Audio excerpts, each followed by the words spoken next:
Michael, the delay is pretty long because I'm keep on refreshing and it's not giving me the live stream.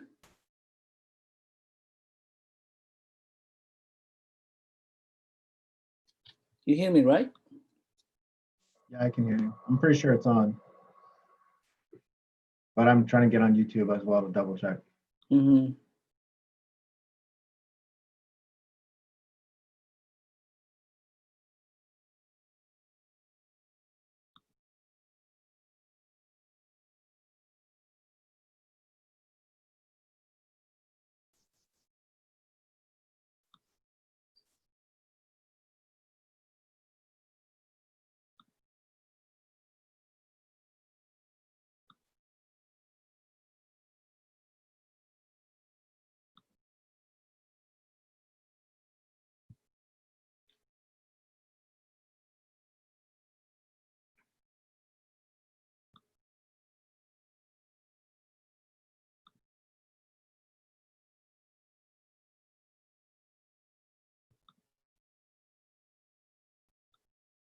Yeah, it's live now, but I have to click home in order to get there.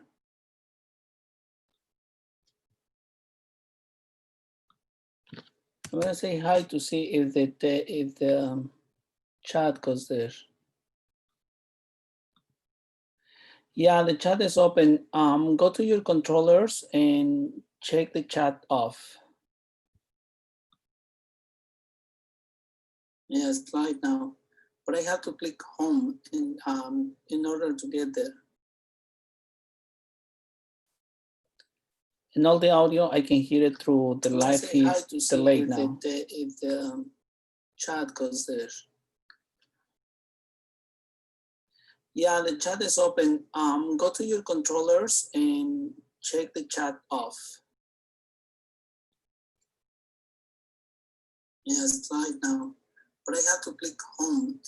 Hey Val, can you call me on my cell phone? Yeah, I'm hearing myself as well. And all the audio, I can hear it through the live feed delayed now. If the chat goes there.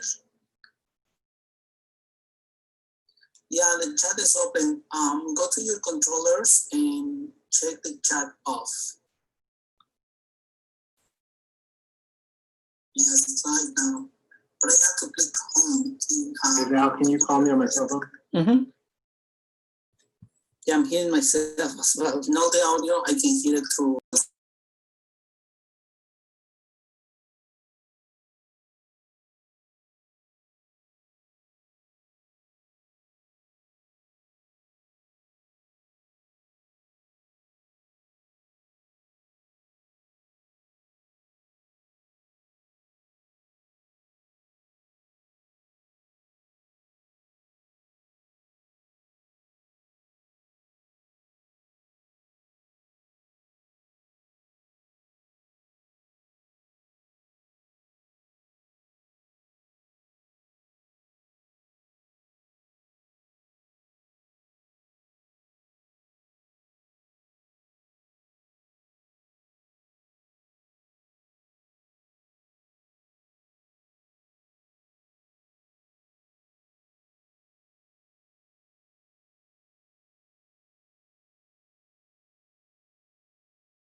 So Chris, remember it's live streaming right now and your mic is hot.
All right, Michael, I've sent the invite just to practice with my kids that they can get in.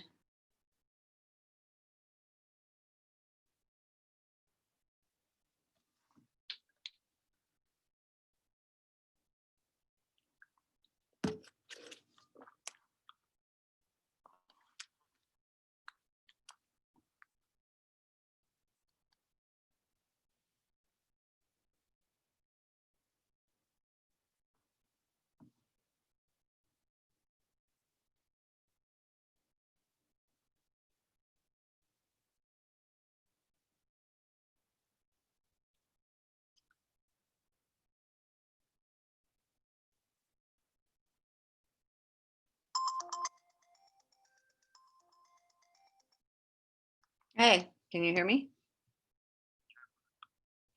Okay, but I want to say hey to my kids when they show up.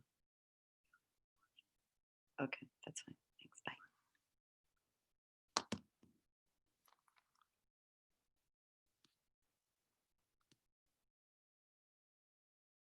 You gonna be on TV right now? Huh? You're gonna get on TV? Hey, can you hear me? How about what's her face? She here? Wait, hold on.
Can you hear me, Michael?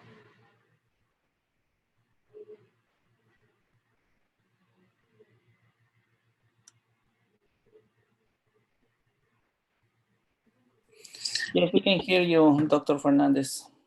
Thank you. And it's live stream, so everybody can hear you now. Awesome.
All right, can you guys hear me?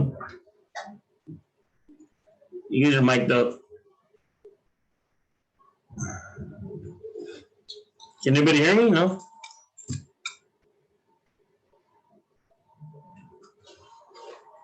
Yes, Mr. Gregorio, we can hear you. All right, very good. Your live stream, so everybody's hearing you. Your live stream, so everybody is hearing you right now. You guys are mic'd up. Can anybody hear me? No?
Okay, good morning, Wildcats. Buenos dias, Wildcats. So today is our first day back to school, and it is our first virtual kickoff event. So welcome again, and please bear with us as we try our best to engage you through this morning by sharing very useful information with you and hopefully easing the transition.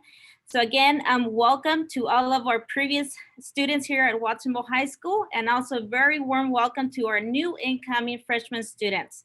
So bienvenidos a todos, a los estudiantes que ya estaban aquí previamente y a los estudiantes nuevos que van a entrar aquí a la escuela con nosotros. So esta es la primera vez que vamos a hacer una asamblea virtual. So vamos a tratarlo mejor para hacerlo de lo más fácil que se pueda, con mucha información. So tengan paciencia con nosotros. So again, this is our first virtual kickoff assembly. So please be patient with us as we are learning together through this distance learning model.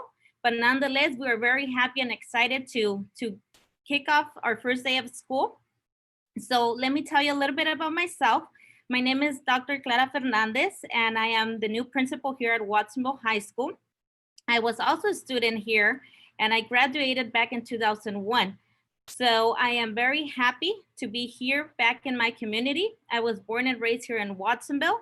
And as I'm thinking about it, I might be seeing a lot of my former students. I used to be a teacher here within the district. So some of my students might be some of our incoming freshmen. So welcome. And I'm very excited to meet you personally in the near future.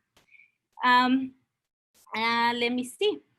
As you know, we are beginning our learning via distance.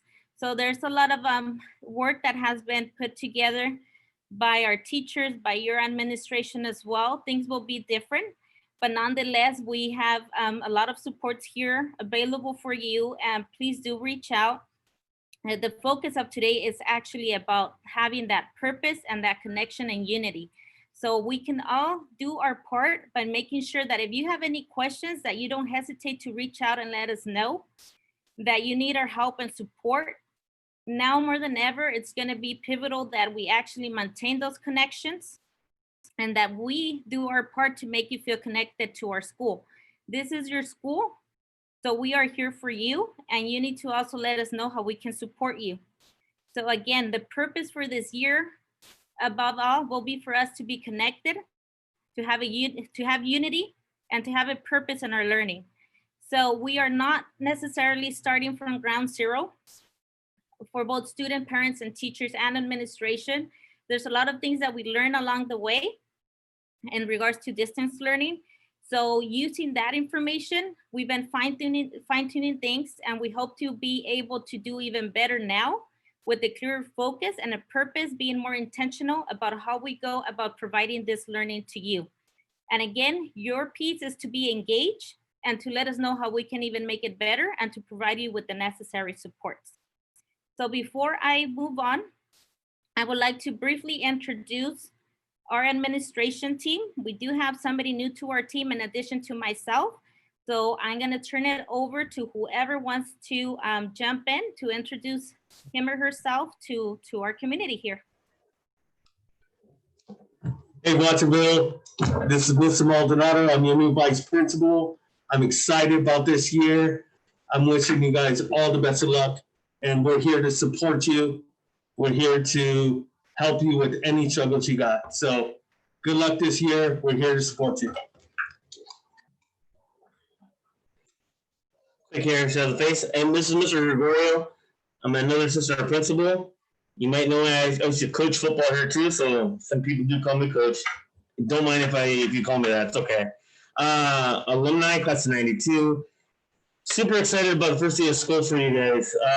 If you guys have any questions or any problems, please feel free to reach out. And once a Wildcat, always a Wildcat.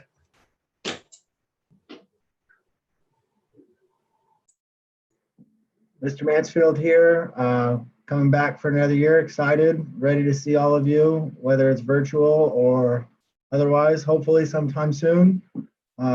Really excited to do our first live streaming assembly. And I'm looking at the numbers right now, and we've got 1,236 people watching right now. And every time I look over, it goes up a little bit more. So it tells us that something's working, and We'll love to get your feedback when this is all over. Thank you all.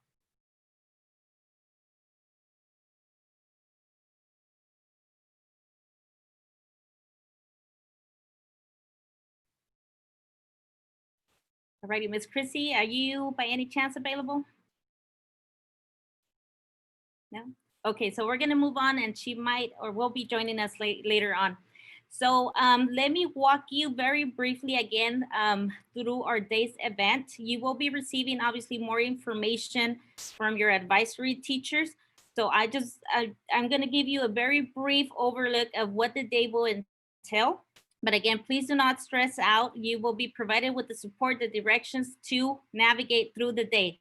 So at 9, you will be joining your advisory class. And how you will do that is by accessing your Google Classroom.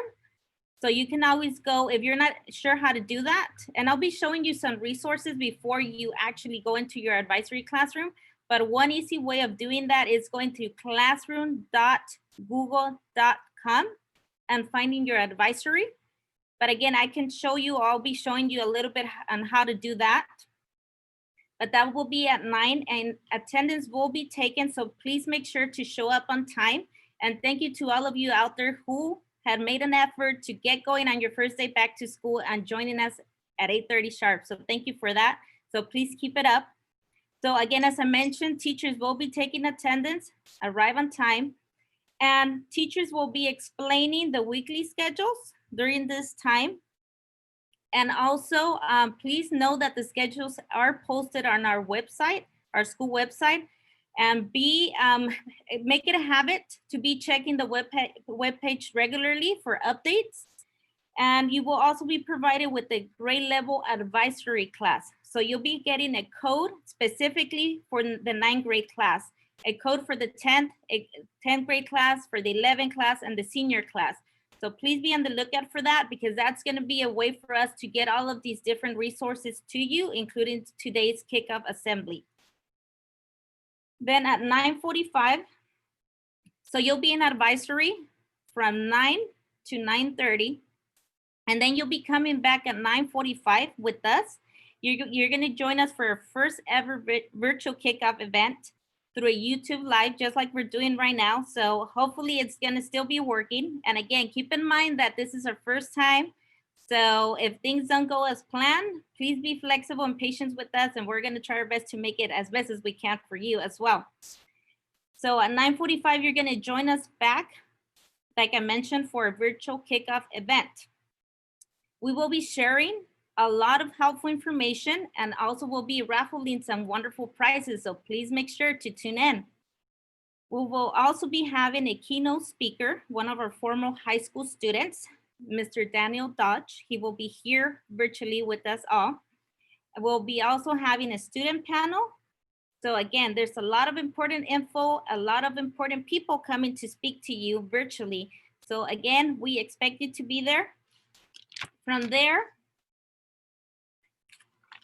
basically, you'll be having asynchronous time. So what this means is that this is a time for you.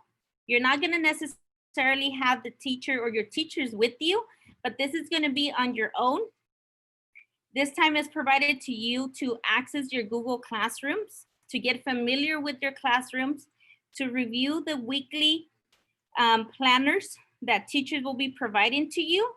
This week, however, please do keep in mind that the focus is really to getting to know you. So your teachers will be making every effort to really build community, to get to know you, and for you as students to get to know them as well. So please, again, don't stress out about assignments or anything like that. For now, at least, the pivotal point or the most important point is for us to get to know you and you to get to know us so that we can build those strong connections, okay?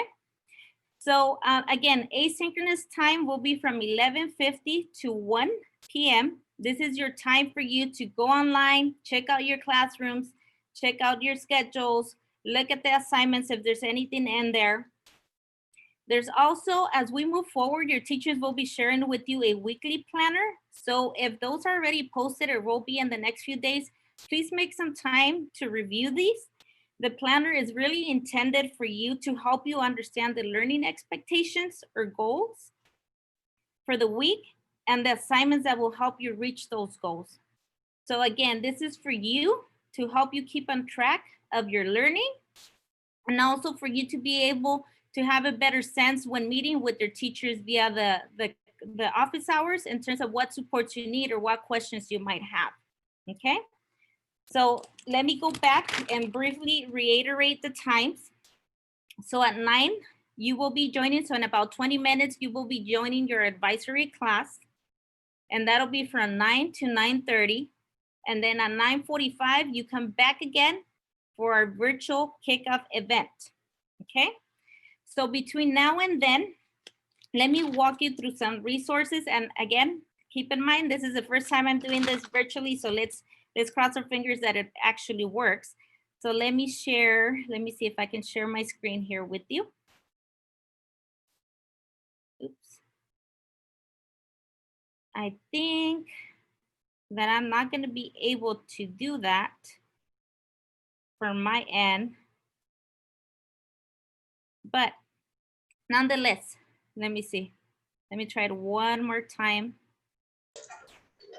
Dr. Fernandez, we do found Miss McLean. Oh, We she's can here? give her- Okay, Yeah, she's here. perfect.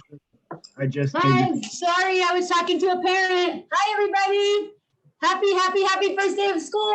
Woohoo! Let's go, Cats Roar! Awesome. Thank you. So it seems like I'm not able to share right now. Give me 1 second. Yeah, okay. Let's see. Desktop there.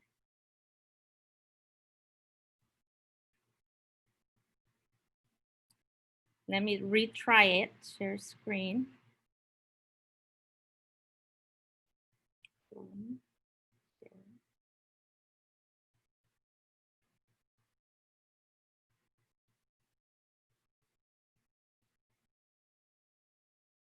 Let me see if that's going to work.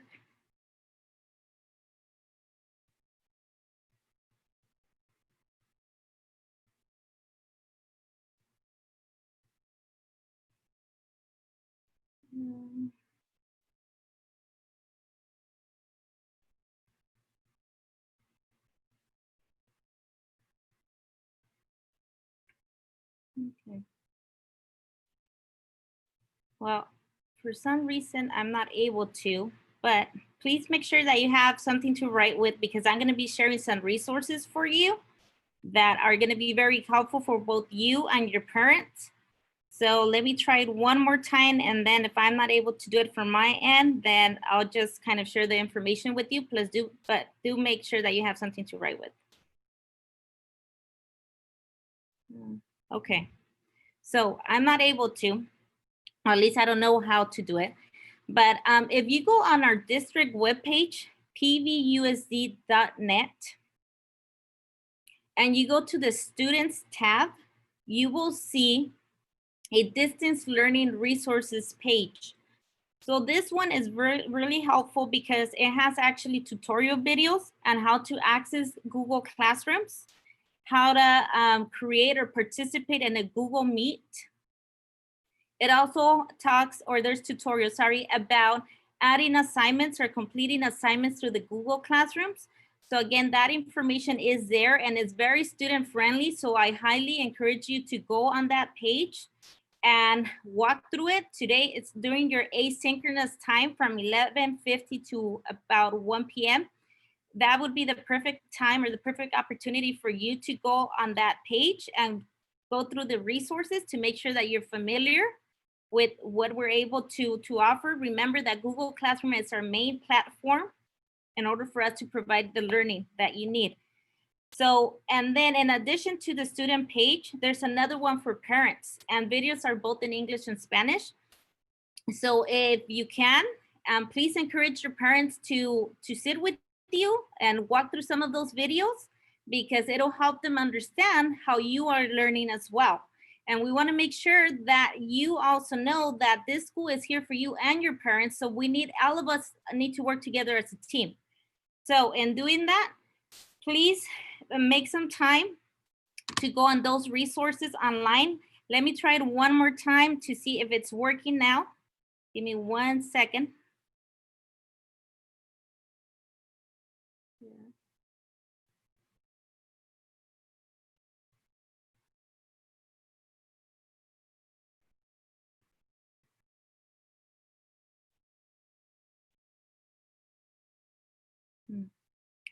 No, I don't want to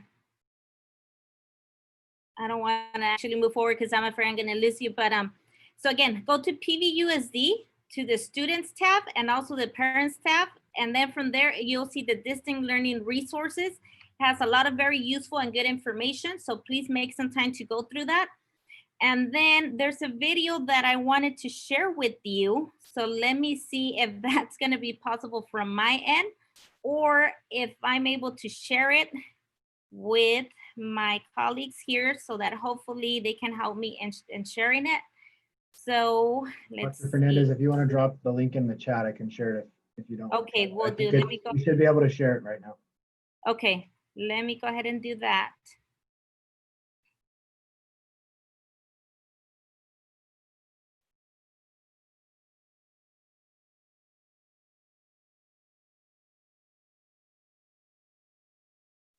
Let me look for it now.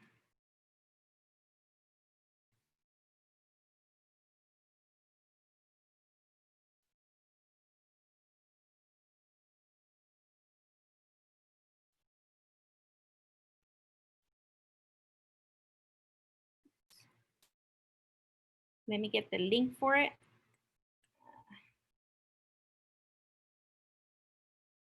So Mr. Mansfield, I'm going to share it with you. Maybe from your end, you're able to share it. Sure, no problem. Okay. And this is a tour, a Watsonville High School tour that I recorded with the help of two of our ASB leaders. So I do want to thank them for that. Tatiana and Leila, thank you for your help. So again, as we were recording, I was just bringing back some of those memories when I was a student here. The school did used to look a little different. So even now, I'm still kind of having to find my ways here and there. But hopefully you enjoy it and we'll be able to show it to you in a few minutes. So hang in there.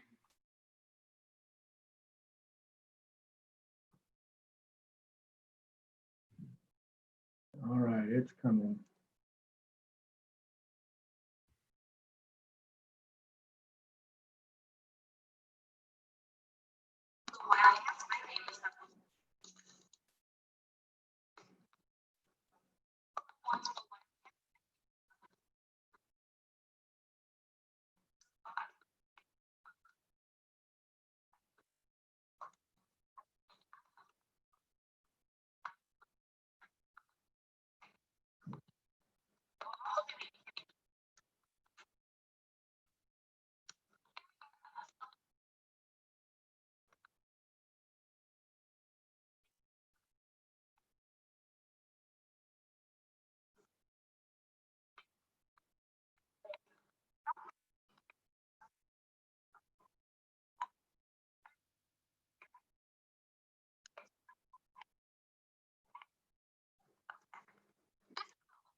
So students, we do apologize for the audio. Again, we're learning together as we're going. So, but we'll share the link with you, and I'm anticipating that you'll be able to actually have the audio on your end once you access it through the link.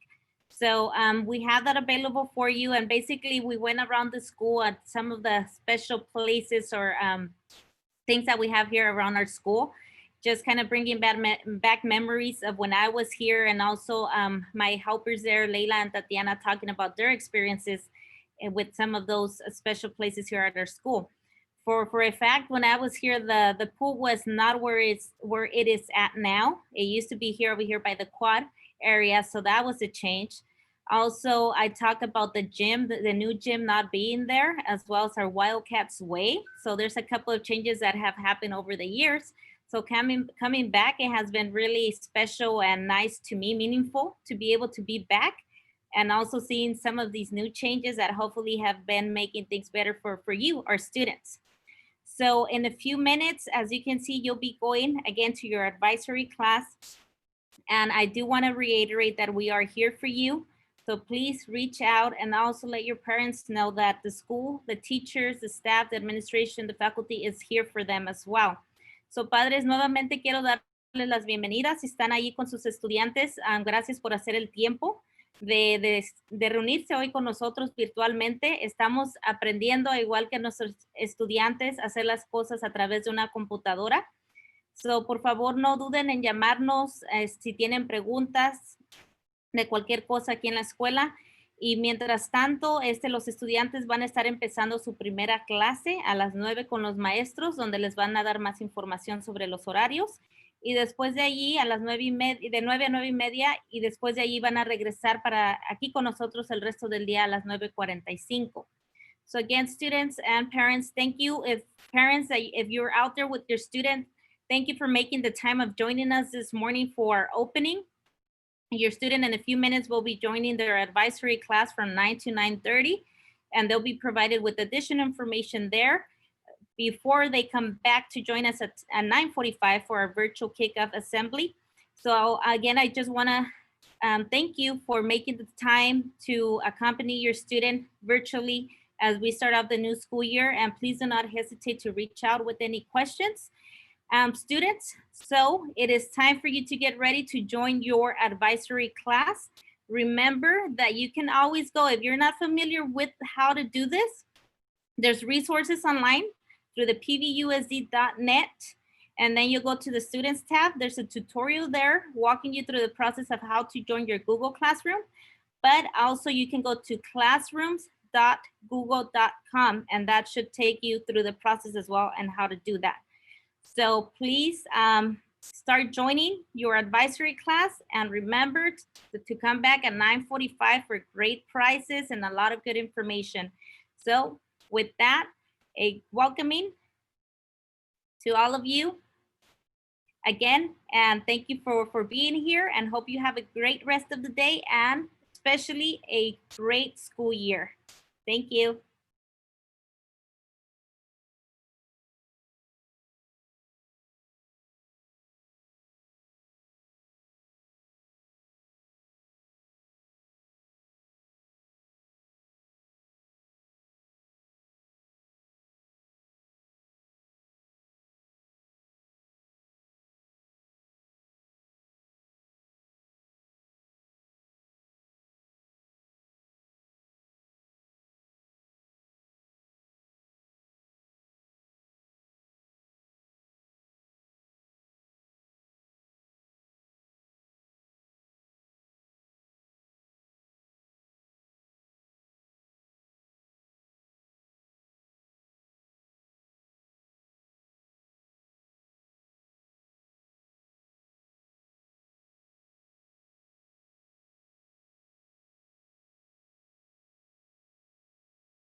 Claire Fernandez, and I am your new principal. First of all, I would like to give a warm welcome to our incoming freshman class of 2024. At the same time, I would like to welcome you all back through our distance learning model as we begin this new school year. We will also be giving you a tour of our school, which opened in 1892. Here we are at the Mellow Center, which was rebuilt after the 1989 earthquake and was named after Senator Henry Mello. Great acts have played here: Los Lobos, Andy Vargas, singer with Carlos Santana Band. And I graduated here from Watsonville High School in 2001, and I remember attending several events here at our Mellow Center, which serves both as a school and community hub center. This is the old gym, which was built in 1938 with now rare California redwood and cannot be torn down. Known as the Golkovich Gym, who coached basketball from 67 to 84. It is now a historical landmark. Dr. Fernandez, did you do any sports while you attended Watsonville High School? I primarily visited several sports here in the old gym, specifically basketball. This big recreational area used to be the pool that was built in 1952. It was covered to give students more space, and the pool was moved to the other side of the campus. We can see the classroom buildings hosting world languages, science, drama, video production, and broadcasting. Dr. Fernandez, what was your favorite class? One of my favorite class was my English class with Mr. Golkovich, who happens to be the one or the person who the gym was named after. Here we are at the Upper Mellow, where there are social studies classes, but the building has not always looked like this. In the early 1900s, it was burned down several times and finally was rebuilt after the 1989 earthquake. This tree was planted in the early 1900s. Books of science, physics, and math were planted below the tree. There are also 2 time capsules, one from 1965 and one from the 1990s. Dr. Fernandez, what university did you attend? So I actually started out at the Cabrillo College here in Watsonville, where I then transferred to the one at the Aptos campus, where I obtained my associate degree in liberal arts and sciences. From there, I transferred to UC Santa Cruz for my teaching credential and my first master's. From there, I went into the classroom. After a couple of years, went back to school, and I obtained my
Hello, Watsonville Wildcats. My name is Dr. Clara Fernandez, and I am your new principal.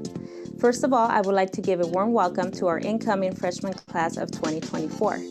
At the same time, I would like to welcome you all back through our distance learning model as we begin this new school year. We will also be giving you a tour of our school, which opened in 1892. Here we are at the Mellow Center, which was rebuilt after the 1989 earthquake and was named after Senator Henry Mello. Great acts have played here: Los Lobos, Andy Vargas, singer with Carlos Santana Band. And I graduated here from Watsonville High School in 2001, and I remember attending several events here at our Mellow Center, which serves both as a school and community hub center. This is the old gym, which was built in 1938 with now rare California redwood and cannot be torn down. Known as the Golkovich Gym, who coached basketball from 67 to 84. It is now a historical landmark. Dr. Fernandez, did you do any sports while you attended Watsonville High School? I primarily visited several sports here in the old gym, specifically basketball. This big recreational area used to be the pool that was built in 1952. It was covered to give students more space, and the pool was moved to the other side of the campus. We can see the classroom buildings hosting world languages, science, drama, video production, and broadcasting. Dr. Fernandez, what was your favorite class? One of my favorite class was my English class with Mr. Golkovich, who happens to be the one or the person who the gym was named after. Here we are at the Upper Mellow, where there are social studies classes, but the building has not always looked like this. In the early 1900s, it was burned down several times and finally was rebuilt after the 1989 earthquake. This tree was planted in the early 1900s. Books of science, physics, and math were planted below the tree. There are also 2 time capsules, one from 1965 and one from the 1990s. Dr. Fernandez, what university did you attend? So I actually started out at the Cabrillo College here in Watsonville, where I then transferred to the one at the Aptos campus, where I obtained my associate degree in liberal arts and sciences. From there, I transferred to UC Santa Cruz for my teaching credential and my first master's. From there, I went into the classroom. After a couple of years, went back to school, and I obtained my second master's in administration and supervision from San Jose State. After that, I went back to the school, obviously now as an administrator, to then return back to San Jose State to obtain my doctoral degree. It is a long-standing tradition for freshmen to touch the tree in order to gain knowledge. So we invite you to touch the tree in order to do, as I just said, gain more knowledge. So it's a great opportunity for me to do that, as I will need a lot of knowledge moving forward as a new principal at Watsonville High School. Here we are outside of the library. This is where we come for Chromebooks or Chromebook support. Here we have the new gym, which started to be built in 2006 and wasn't completed until 2008. Dr. Fernandez, what was your experience like at Watsonville High School? Well, when I was a student here, I used to hang out in front of the cafeteria because the new gym was not constructed yet until a few years after. So this is our new gym, and we also have our Wildcats Way, which was also named after I graduated. As the school grew, after 2008, portable classrooms moved here in order to accommodate more students. Dr. Fernandez, when you attended Watsonville High, how different did it look? Well, Layla, Watsonville High School looked quite different when I was a student here. First of all, these portables were not here, the new gym was not constructed, and also the pool was not where it's at now.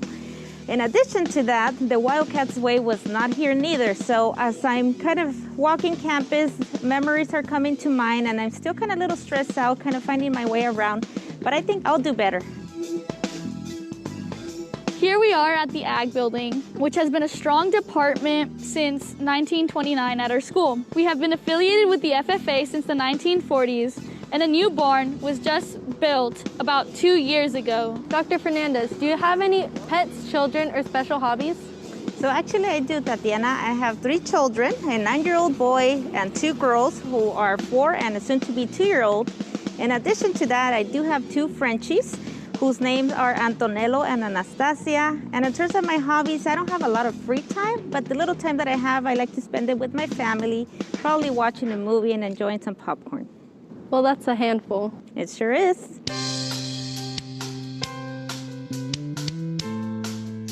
This is the auto shop building, which has been here since 1946. We also have a strong construction department.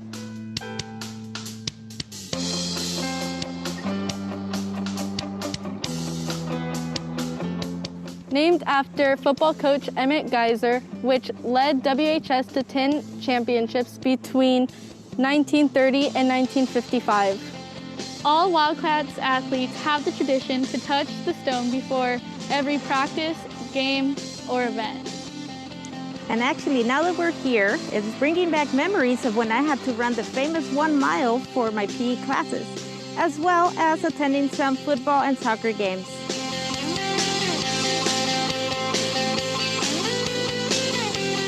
Here we are in the ASB Director's office with Ms. Grant. So Ms. Grant, what type of activities do we have planned for this year? Good question, Tatiana and Layla. You are the ASB officers. What do you have planned for this year? I know that we've been discussing a lot of things. With social distancing this first semester, we're going to have a lot of changes in activities. But we already have a lot of events being planned. We're planning on doing our first month as a welcome back with lots of wellness tips and getting ready to start our clubs and doing club previews for students to join. We're hoping in September that everybody will join their clubs. We'll have National Hispanic Heritage Month to celebrate and lots of other fun activities. We're still planning a homecoming week, and we're also going to be highlighting and spotlighting our athletes. Additionally, we'll be doing a Scholar Week where we're going to be highlighting all our scholars and getting ready for College Awareness Week and College Applications Month. Lots going on. When we come back in January, I hope we'll all be together again and we'll be able to plan even more events and have a lot of fun. Either way, our goal is to make sure every student is included and connected. Our door is always open, and we welcome anybody to get involved. Leadership starts with you, and obviously you. Thanks for being here. So well, students, I hope you enjoyed this tour. Unfortunately, we are not able to show you as much as we would like, given our social distances or distance that we are to adhere to.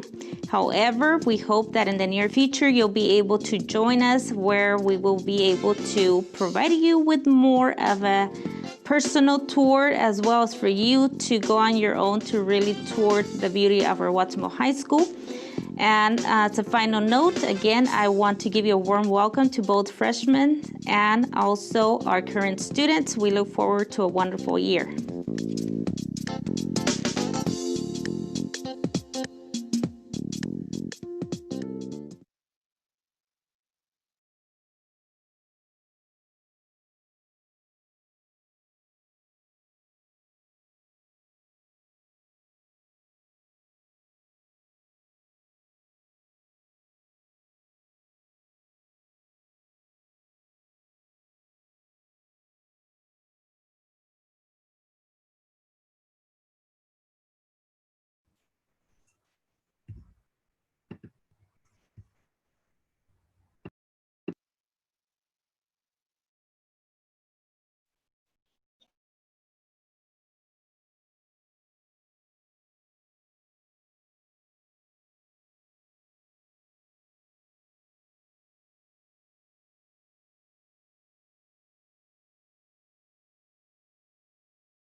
Hello, Watsonville Wildcats. My name is Dr. Clara Fernandez, and I am your new principal. First of all, I would like to give a warm welcome to our incoming freshman class of 2024. At the same time, I would like to welcome you all back through our distance learning model as we begin this new school year. We will also be giving you a tour of our school, which opened in 1892.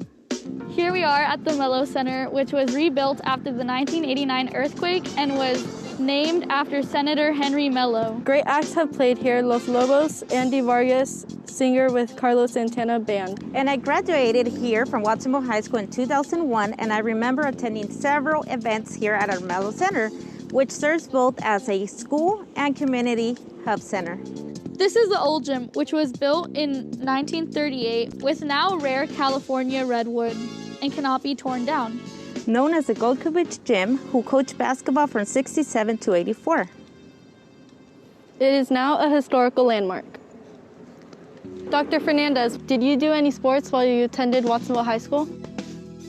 I primarily visited several sports here in the old gym, specifically basketball. This big recreational area used to be the pool that was built in 1952. It was covered to give students more space, and the pool was moved to the other side of the campus. We can see the classroom buildings hosting world languages, science, drama, video production, and broadcasting. Dr. Fernandez, what was your favorite class? One of my favorite class was my English class with Mr. Golkovich, who happens to be the one or the person who the gym was named after. Here we are at the Upper Mellow, where there are social studies classes, but the building has not always looked like this. In the early 1900s, it was burned down several times and finally was rebuilt after the 1989 earthquake. This tree was planted in the early 1900s. Books of science, physics, and math were planted below the tree. There are also 2 time capsules, one from 1965 and one from the 1990s. Dr. Fernandez, what university did you attend? So I actually started out at the Cabrillo College here in Watsonville, where I then transferred to the one at the Aptos campus, where I obtained my associate degree in liberal arts and sciences. From there, I transferred to UC Santa Cruz for my teaching credential and my first master's. From there, I went into the classroom. After a couple of years, went back to school, and I obtained my second master's in administration and supervision from San Jose State. After that, I went back to the school, obviously now as an administrator, to then return back to San Jose State to obtain my doctoral degree. It is a long-standing tradition for freshmen to touch the tree in order to gain knowledge. So we invite you to touch the tree in order to do, as I just said, gain more knowledge. So it's a great opportunity for me to do that, as I will need a lot of knowledge moving forward as the new principal of Watsonville High School. Here we are outside of the library. This is where we come for Chromebooks or Chromebook support. Here we have the new gym, which started to be built in 2006 and wasn't completed until 2008. Dr. Fernandez, what was your experience like at Watsonville High School? Well, when I was a student here, I used to hang out in front of the cafeteria because the new gym was not constructed yet until a few years after. So this is our new gym, and we also have our Wildcats Way, which was also named after I graduated. As the school grew, after 2008, portable classrooms moved here in order to accommodate more students. Dr. Fernandez, when you attended Watsonville High, how different did it look? Well, Layla, Watsonville High School looked quite different when I was a student here. First of all, these portables were not here, the new gym was not constructed, and also the pool was not where it's at now. In addition to that, the Wildcats Way was not here neither. So as I'm kind of walking campus, memories are coming to mind, and I'm still kind of a little stressed out, kind of finding my way around, but I think I'll do better. Here we are at the Ag Building, which has been a strong department since 1929 at our school. We have been affiliated with the FFA since the 1940s, and a new barn was just built about 2 years ago. Dr. Fernandez, do you have any pets, children, or special hobbies? So actually I do, Tatiana. I have 3 children, a 9-year-old boy and 2 girls who are 4 and a soon-to-be 2-year-old. In addition to that, I do have 2 Frenchies. whose names are Antonello and Anastasia. And in terms of my hobbies, I don't have a lot of free time, but the little time that I have, I like to spend it with my family, probably watching a movie and enjoying some popcorn. Well, that's a handful. It sure is.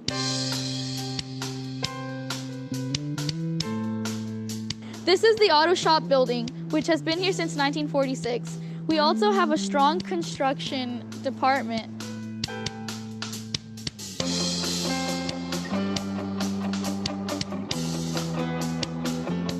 Named after football coach Emmett Geyser, which led WHS to 10 championships between 1930 and 1955. All Wildcats athletes have the tradition to touch the stone before every practice, game, or event. And actually, now that we're here, it's bringing back memories of when I had to run the famous 1 mile for my PE classes, as well as attending some football and soccer games.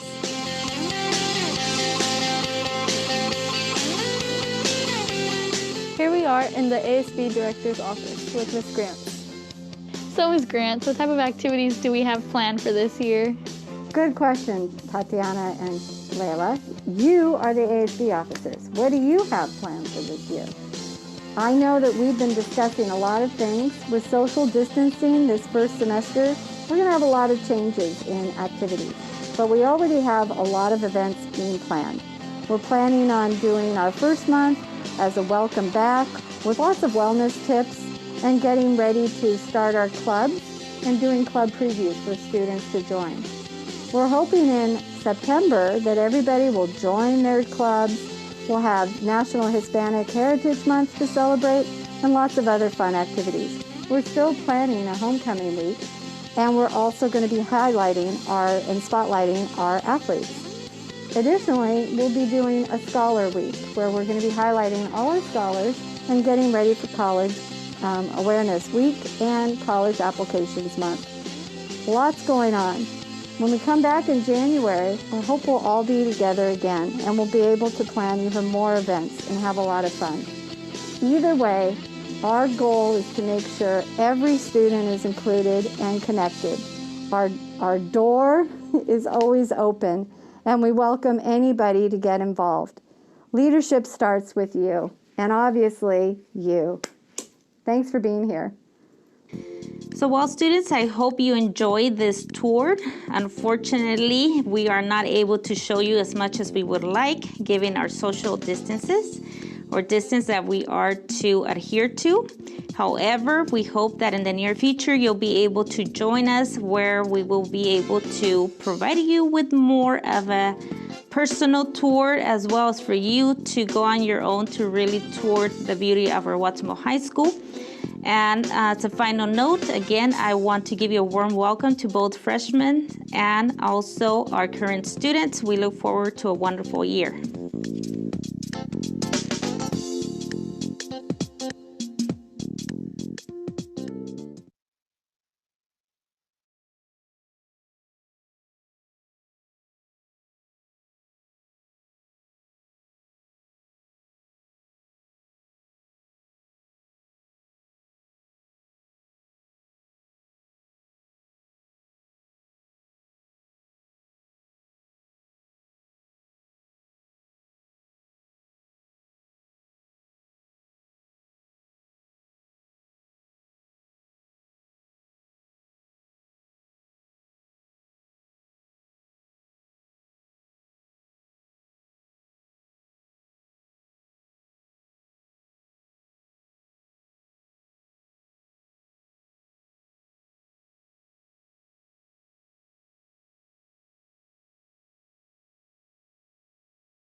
Okay, welcome back, Wildcats. We are getting ready for a very special keynote speaker of this morning, Mr. Daniel Dodge, who was a former student here at our high school and is a member of our school board.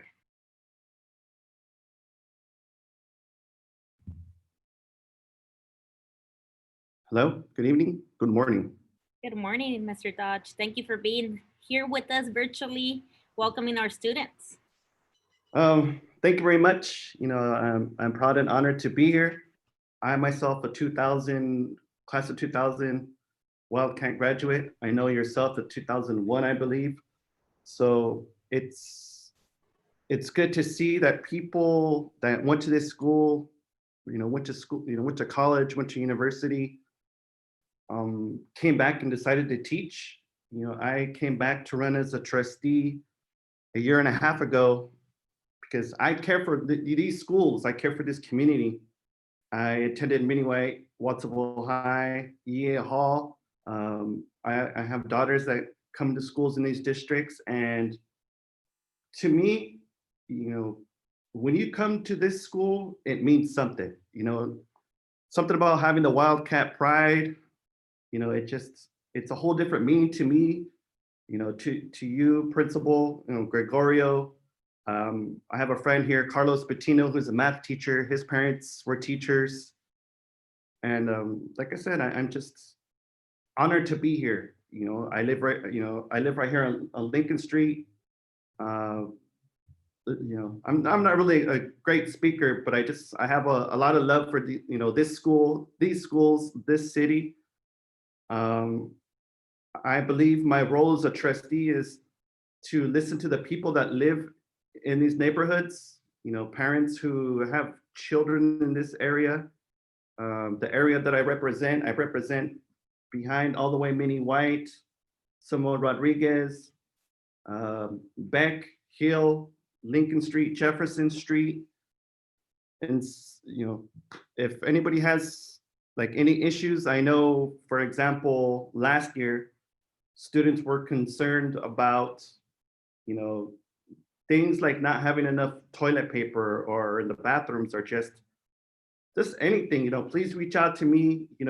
My email address is daniel_dodge@pvosd.net. Just to give a little bit of an update, the cafeteria should be done, I believe, next Monday. So I'm excited about that. I've been working with the administrators at the towers, Dr. Michelle Rodriguez. She has also has a project to update the turf fields here at the football field. I'm excited about that as well. Hopefully, the football team and all the teams, I know it's due to COVID, we don't know where sports stands. I'm a big supporter of Coach Valdivia. He was also another Watsonville High School graduate. Hey, Coach. Finally, the fields at E Hall will also be done. And just, new portables at Mini White. So, there's a lot of good things being done. Like I say, I'm not really a good speaker, but, I care for our community, our school, and I'm just happy to be here. Hopefully everything, this COVID, goes, hopefully we could come back to school. Being on a high school, the sports season, the clubs, there's nothing like it, and hopefully we could come back. But until then, if you have any issues, laptop issues, reach out to me, reach out to your teachers. Just we're out here, we're listening. We want to do what we can to support the students, support the parents that live around here. So I just wanted to say thank you, Coach, Coach Gregorio. Thank you, Principal. Dr. Fernandez, you're a good example. Hopefully you can tell your story, never give up. And because being a Wildcat, we don't give up no matter what the odds are. We have to go out every day. And so just thank you very much, everybody. And thank you for the opportunity to speak. Thank you, School Board President, Mr. Dodge. We really appreciate you taking the time to come and join us today. Wanted to make sure everyone understood that it's not just your teachers and not just your counselors and not just each other. It's also the school board.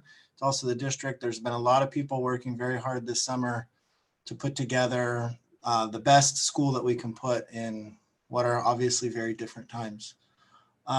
So what's going to be happening for this first ever Watsonville High assembly done virtually is I'm going to quickly go over what the assembly is going to look like, just so you kind of have an idea what's coming. And then we've got a video and a student panel for you all.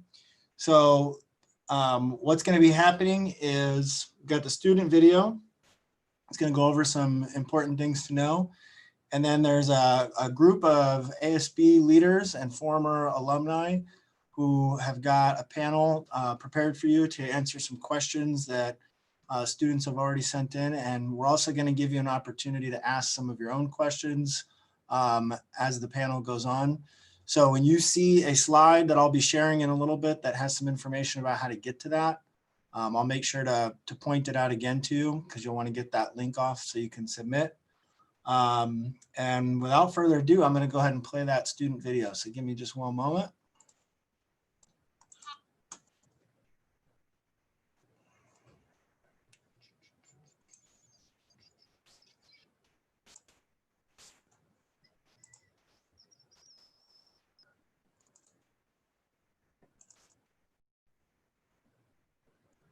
Hi, I'm Layla, your ASB Vice President, and I will be presenting how ROAR is shown through distance learning.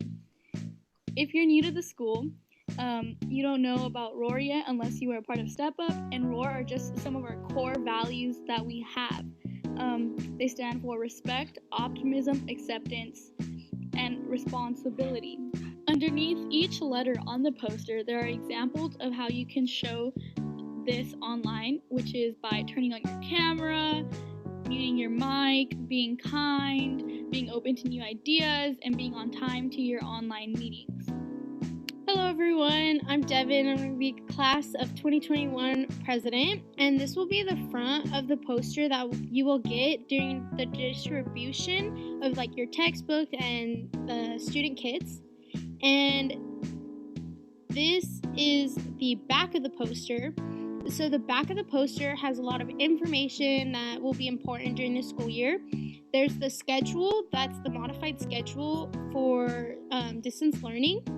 And then there's also all the Watsonville High general information. So it has the school number and some important extensions.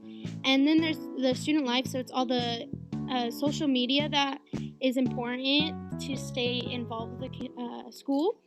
And there's also counseling extensions. So if you need to make an appointment or need to talk to a counselor, those are the extensions. And then this is also health and wellness. So there's PVPSA and like Watsonville Health Services.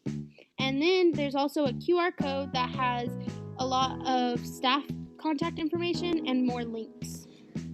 And for the QR code that's on the poster, you can click on the camera. And once you get the camera, you just point the camera to the QR code and a link should pop up at the top, and you just click on that link and it goes straight to the Google Sheets. And if you don't have the app, it's okay, it will open on Safari or Google, whatever you use.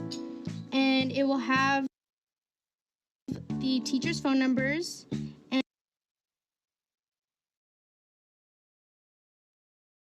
And also at the bottom, it will have more tabs at the bottom.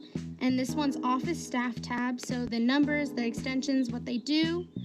Admin numbers, so like assistant principals and principals. And more importantly, so the athletic calendar, you can click on the athletic calendar if you want the athletic calendar. You can also click Santa Cruz County Health, the A through G requirements, the high school requirements, the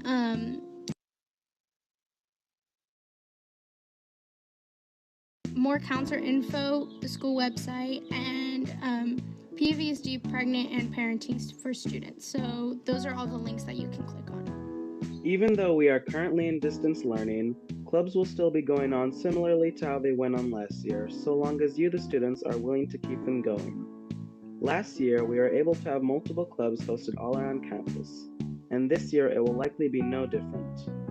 The process for creating a club is similar to how it was before. First, you are going to be needing an advisor. If you would like to have an advisor for your club, simply send an email over to the teacher who you would like as an advisor, kindly asking them if they could be an advisor for your club, and then fill their name in for them on the club charter if they say yes. If they say no, then you have to find another advisor. The club charter is the form that you have to fill out in order to create a club. The Distance Learning Club Charter will be released soon, and once it is, you'll be able to create your own club or remake a club that you and your friends had last year. Your club can meet whenever you and your members decide you can, as long as it is through Zoom or Google Meets. I hope this was helpful. Hi everyone, my name is Denise Corrales, and I'll be talking a little bit about Watsonville High School's athletic department and what this year's athletic seasons will be looking like. Due to the pandemic, there are a few modifications to this year's athletic schedule as seen above. The athletic season will be divided into 2 seasons, Season 1 and Season 2. Therefore, there will only be 2 season athletes. This means that student athletes will only be able to participate in 2 sports this year. Take note that the athletic schedule is fairly new and is constantly being modified. For any questions regarding this year's athletic seasons or Watsonville High School's athletic department, please email Coach Mark Northcutt to the email shown on the screen. Hey Wildcats, welcome back to the new school year. Schedules are going to look a little bit different this year, but nevertheless, we are excited for this new school year. Schedules regarding the starting time of classes can be found on the WHS website. Attendance will be taken every day in advisory and in all of your classes. We will be following CATS code, so that means that if you're 10 minutes late, you will be marked absent. We realize there's going to be a lot of challenges that come up with distance learning. That's why it's important that you make sure to communicate with your teachers if you're absent. Starting next week, office hours are from 2 to 3:30 p.m. This is where you can go and join and talk to your teachers and have a more personal conversation with them, where you can ask them questions and get help with your work. Wait, Antonia, what if my Wi-Fi doesn't work or my computer crashes? Issues will most definitely appear, so make sure to have open communication with your teachers so that you are able to express your various concerns and issues with them. If necessary, call or text support at 831-786-8324 for help. And now I'm going to pass it out to Juliana and Angel to talk more about the challenges that come along with distance learning and more. Hi everyone, my name is Juliana and I'm a rising senior here at Watsonville High. With distance learning comes many challenges, such as tech issues. Your camera and your mic might not be working for your Chromebook, or your Wi-Fi might suddenly be going down. It's alright, just simply reach out to the tech support here at Watsonville and let them know what your issue is, and hopefully something can be worked out. Also, your family situation, your home might be busy, it might be loud, and it might not be the right learning environment. Or you might have to be helping your siblings out with their own work, or helping your family with their work situation. It's alright. Just let your teachers know in advance what's going on with your family situation, and they should be understanding and flexible of that.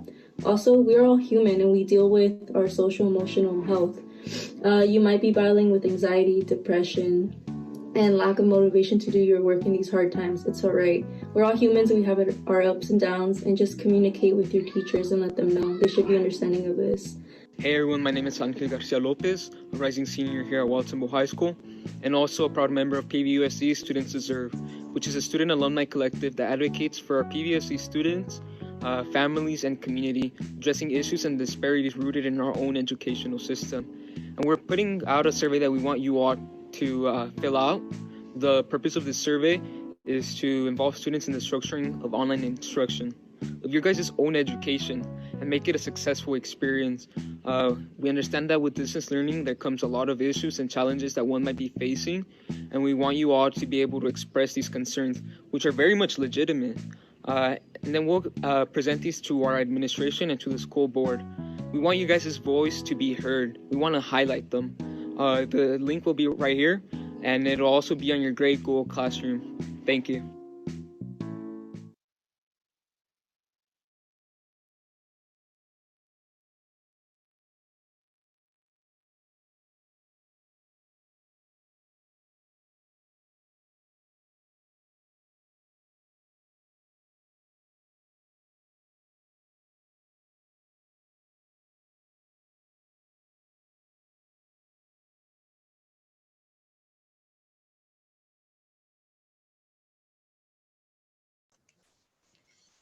Hi, everyone. So for the next part, I'm going to be introducing our ASB teacher leader and her students to lead you all in a panel. But before they come on and take over the screen, I'm going to ask you to take a quick look at the slide that I'm going to put up for you, because if you want to ask any questions of the panel, this is going to be your way to do it.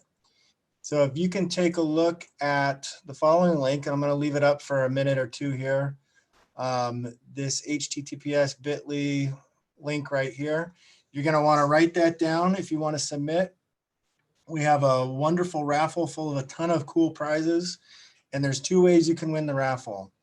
If you put your name and sign in to that bit.ly and put your name in there, you can win a prize just for going in there. You can also win a raffle prize if you ask a question that either Mr. Gregorio or Mr. Maldonado pick out because they think it's so excellent.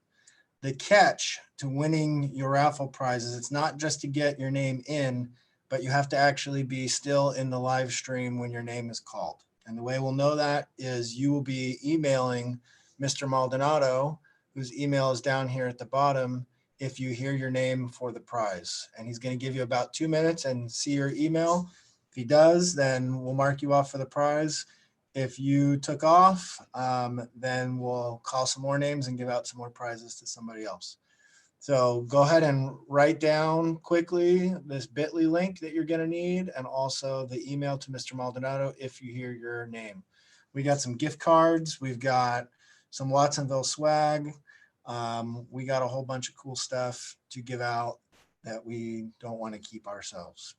So without further ado, I'm going to introduce Ms. Grant, our ASB leader, teacher leader, and she will be bringing her panel on. Just remember, again, we keep saying it. We want to keep reminding you, this is our first time doing it. So we're going to have several panelists coming on, and hopefully we won't have any tech issues. Thank you all. All right. Thank you, Mr. Mansfield. I'm going to ask my leaders right now to turn on their cameras. And while they're turning on their cameras, I'll try not to tear up because these amazing faces have worked so hard this summer and through the past few years, making Watsonville High a better place. And I can't be more proud to introduce them. Before I do, I want to welcome everybody back to Watsonville High School, our new experience in distance learning. We've already seen, well, we have a few little technical issues, but that's what we're all going to be dealing with this year. And one thing I want everybody to know, we're all in it together. Every adult on this campus wants to reach out and help and take care of whatever issues you may have. So the big thing is communication. Be sure to communicate with your teachers, with an admin, or with your counselor about any technical issues, anything's going on outside of your school life that you think they need to know that will help support you in being a distance learner. Okay, that said, do be sure to fill out that form to ask questions. Part of filling that form is getting you into the raffle. And yes, there are some very cool prizes you want to win. So I'm going to introduce myself. My name is Ms. Grants. I'm the activities director. I have the best job in the world because I get to work with the best students in the world. And with that, I'm going to start with our current ASB leaders. And what I'm going to ask everybody to do is turn your mic on when I call your name and just give us your name and your grade and a fun fact or an accomplishment you want to share. So I am going to start with Angelina. Please turn your mic on. Hi, I'm Angelina. I'm in 11th grade, and a fun fact about me is that I'm learning to code. Excellent. All right, Devin. Hi, I'm Devin. I'm a senior this year, and one interesting fact is that I like to stay active. Excellent. I agree. You do definitely stay active. Denise, is she with us? Yeah, Miss Grants, I'm right here. Hi, everyone. I'm Denise. I'm a rising senior at Watsonville High School, and an accomplishment of mine is I play soccer for the Northern Regional California team. Excellent. Thank you. Layla. Hi, everyone. I'm Layla, also an incoming senior, and an accomplishment of mine is that I hold the school records in cross country and track for the high school, and I've gone on to Division I state for running. Yep, you have seen your name a few times in the paper. Antonia, are you with us? Yes, I'm right here. Hi, everybody. My name is Antonia. I am a junior this year. And a fun fact about myself is that I was vice president of Club Echo last year. Yep, I remember that too. And Lucy, I see you've joined us. You don't have to turn your camera on if you're having technical difficulties, but you can give it a try.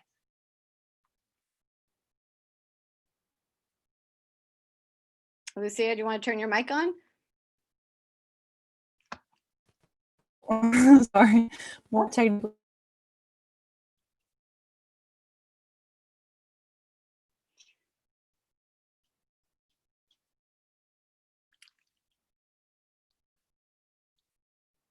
Okay, we will get back to Lucia and Herman.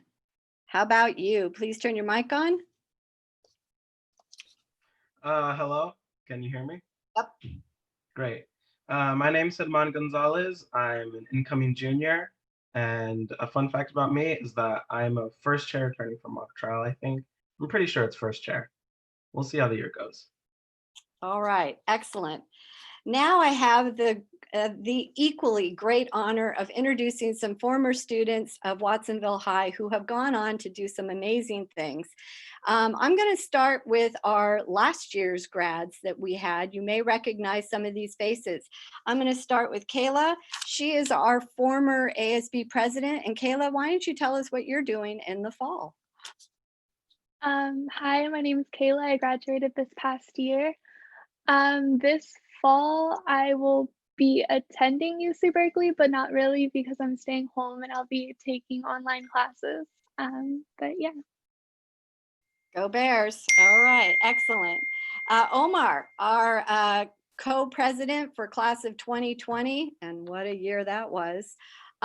Please tell us what you'll be doing in the fall.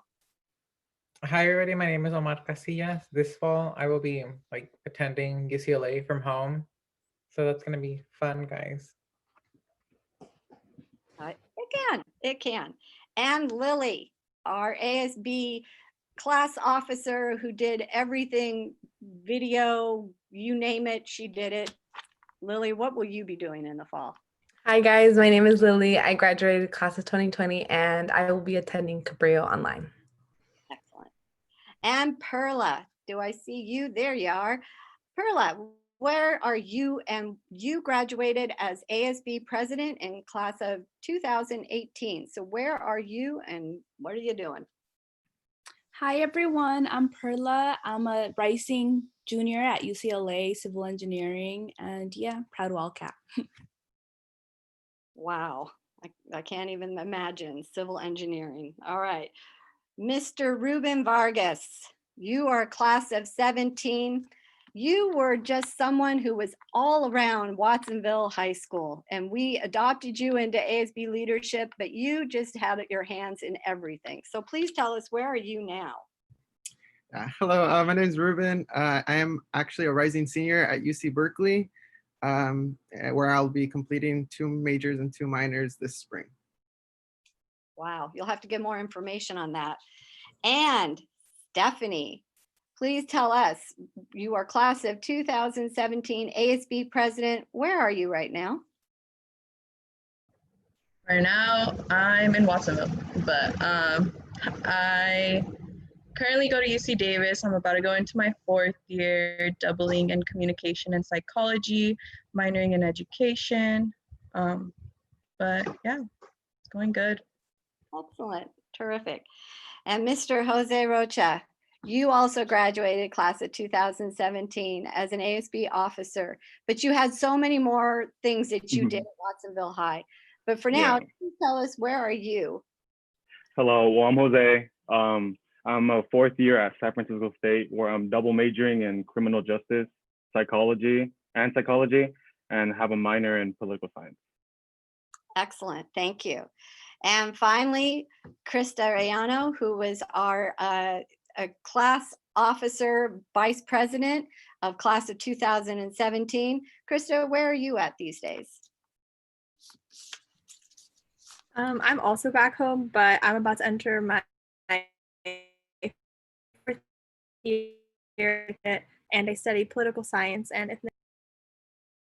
Excellent. Well, we were so proud of sending you off to Yale and look forward to hearing more information about how you got there. All right, I'm going to start off with our panel questions. These questions actually came from you, and we're checking the Google form. Again, I want to encourage everybody to enter your questions into Google form. That's how you'll get your raffle prizes. We're going to interrupt every couple questions, and Mr. Gregorio and Mr. Maldonado will be handing out prizes. This could be kind of fun. So again, make sure that you connect with that bit link that we see right now that Mr. Mansfield is showing. And I am going to start off the question by asking, this was asked by a 9th grader, how do you get involved in school activities and clubs? And how do we start a club? And what can we do for community service? So I'm going to start off with Perla about talking about how do you get involved with school activities and clubs? Give us some information. Okay, can you hear me? Yep. Okay, my advice how to get involved is to just go for it. You know, if you see a club that sparks your interest, do it. If you don't know what your interests are, then I suggest you like research the clubs that are offered on campus and see what they're about. Whichever one sounds the coolest, just find out when their meetings are and just start going. Freshman year is a great year to start joining the clubs so that you could be an officer in like the oncoming years. Because that's what colleges like to look at, you know, to see if you're a leader and like not just a member. For community service, I volunteered at the Digital Nest. It was super fun. Maybe you've heard of it. Digital Nest is a nonprofit organization located next to Cabrillo College in Watsonville. For example, I took a Photoshop workshop there once, and they offer a lot of more cool resources. So you could look out for it, become a member if you aren't already. Thank you. Devin, would you like to add to that too about clubs or community hours? So for community hours, what I did is I didn't really need to take a summer school class. So I asked one of my teachers if I could help at summer school and get community service hours there. And I got a lot of community service through there, and also through ASB. There's a lot of community service opportunities. But right now, I'm pretty sure they're like postponing like having community service as a graduation requirement. So, but I still highly recommend them because they will look really good on college apps. That's right. Thank you for mentioning that, because community service hours have been suspended for this year, but you are absolutely right. You should continue to reach out and do those community hours. It's great on the college apps and also on employment applications. Lily, you have a lovely story about taking a risk and being, how do I say, persevering in joining something. Can you share your story for a minute? So for me, like how I wanted to get involved in school was like ASB. I always thought it was like super cool, and like people like in it, they were super cool. So I was like, dude, I want to do it. So then my senior year, I really wanted to do it, but I hadn't signed up. So like that first week of school, it's kind of like all over the place. It's kind of crazy. So I went to Miss Grant's class, and I was really nervous, but I was like, okay, like I have to try, like, you know. They tell me no, okay, well. So then I went, and then I asked her, I was like, hey, do you have any spots? Like, I really want to join. And she kind of told me like, oh, you know, we're kind of full, but come back like tomorrow and see if like, you know, if there's room. So I went back and I kept on going back. And so she was like, okay, because I kept on bugging her. So then she's like, okay, like, yeah, like you can join. And now like I like loved it. I had so much fun. I met so many people, and I'm so glad I did that, because then I don't even know what I would have done like senior year, like, you know. And for me, for my community service hours, I helped in my youth group that I'm in. Like, we do fundraisers, we do events. So that counted as my community service hours. Yeah. Well, thank you for taking that risk. We all benefited from you being just persistent in getting into something that you really felt a passion for. So thank you. All right, our next question, also asked by a ninth grader. What is the hardest year? This is a big one. I'm going to start with Krista. Krista, tell us what was your hardest year and why.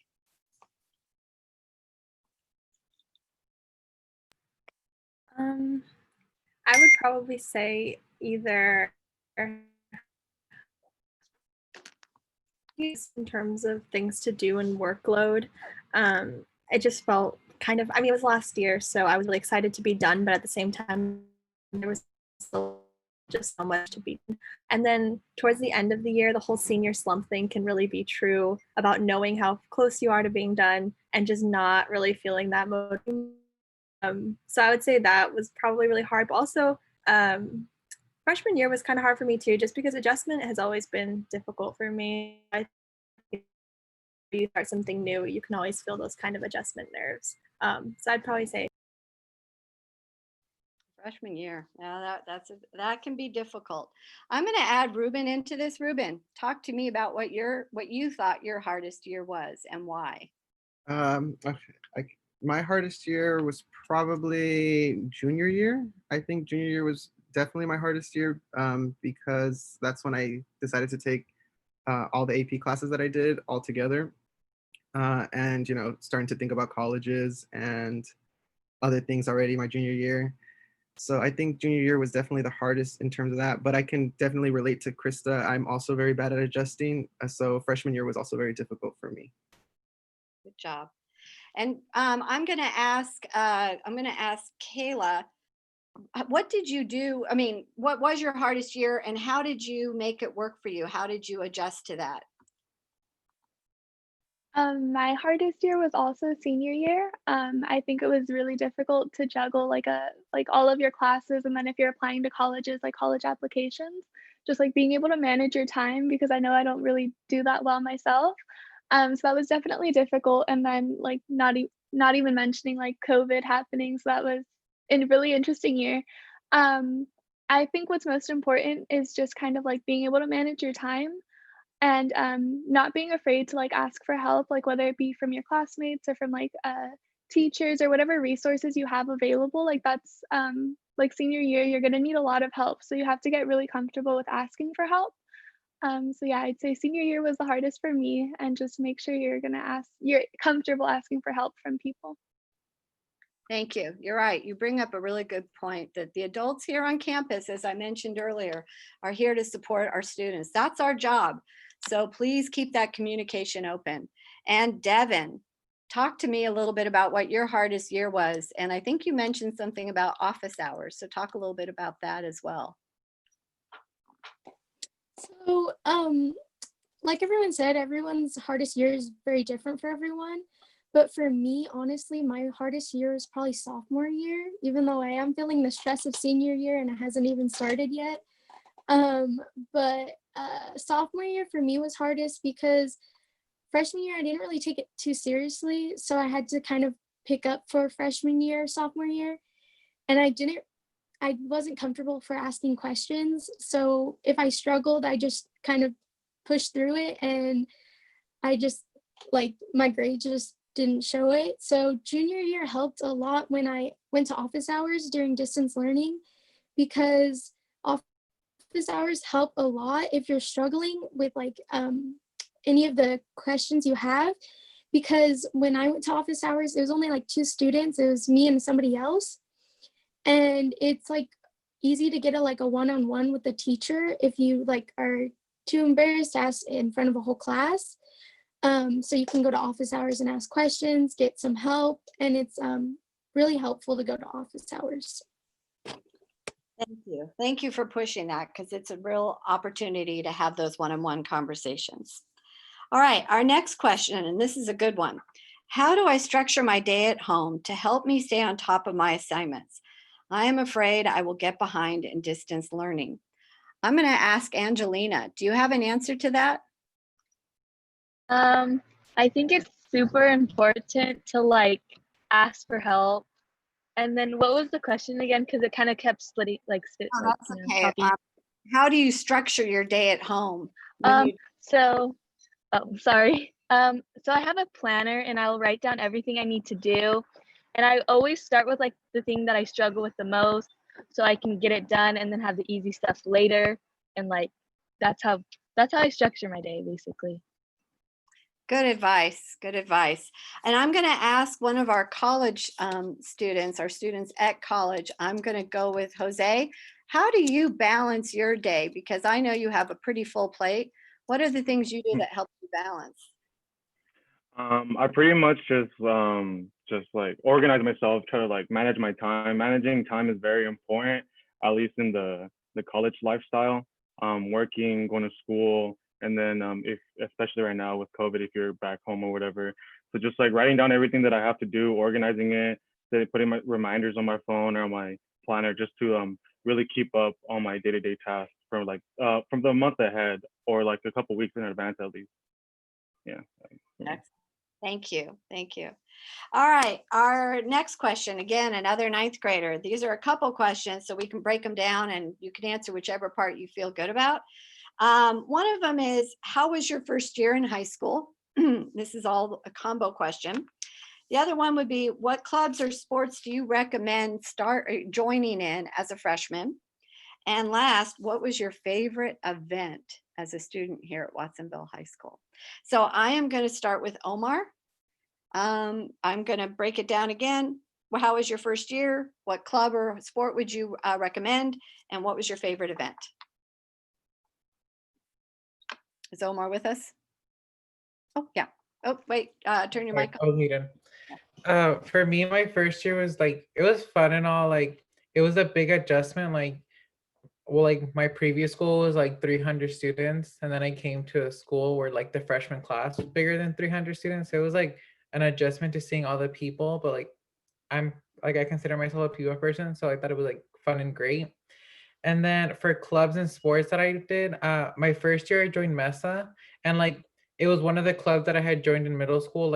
So it was something I was more familiar with, and it was something that like I felt comfortable with. So I would recommend just joining something that like you're comfortable with.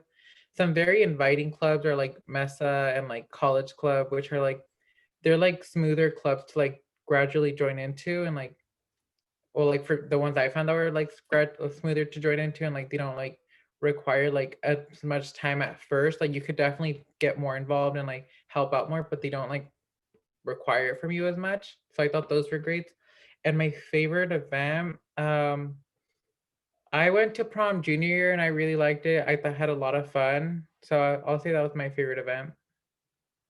Thank you for saying that. I always try to get juniors to go to prom, and sometimes it's really hard. They're like, oh, I'm just going to wait for my senior year.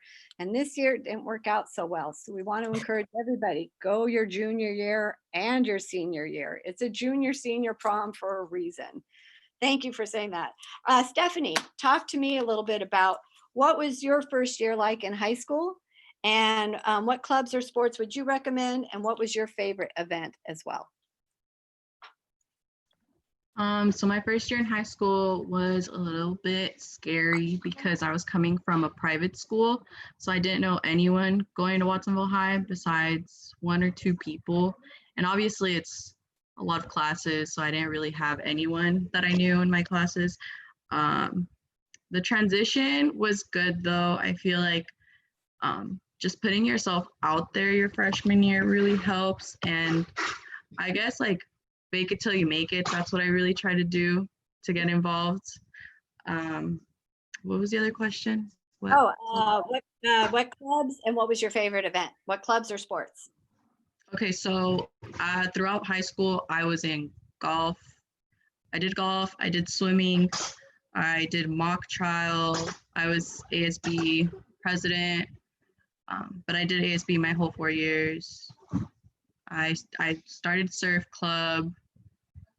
Yeah, I did a lot of things. Wow. But honestly, I feel like if you think it seems cool, that's obviously something you should try out, because I feel you don't want to live, what's that little thing? It's like no regrets, you know, where he has a little tad thing.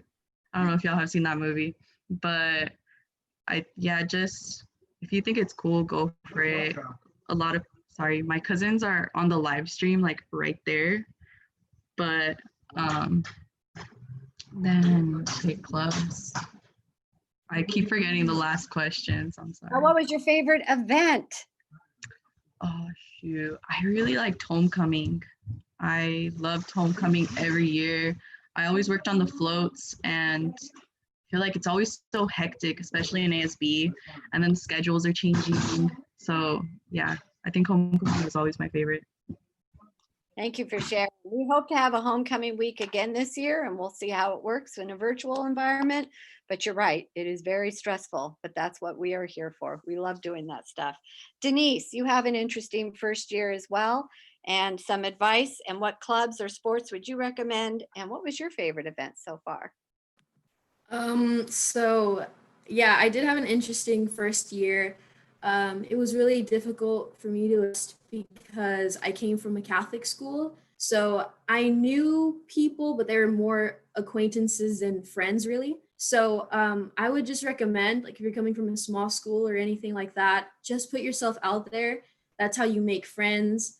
As for clubs and activities, I mean, there's tons of clubs. Our school has, it's great because there's a club for everybody. And as for sports, I'm always going to recommend soccer. I love the soccer program. It's so much fun. You make so many friends, lifelong friends. So yeah, I recommend the soccer program. You have a great coach, great players, and you just make lifelong memories.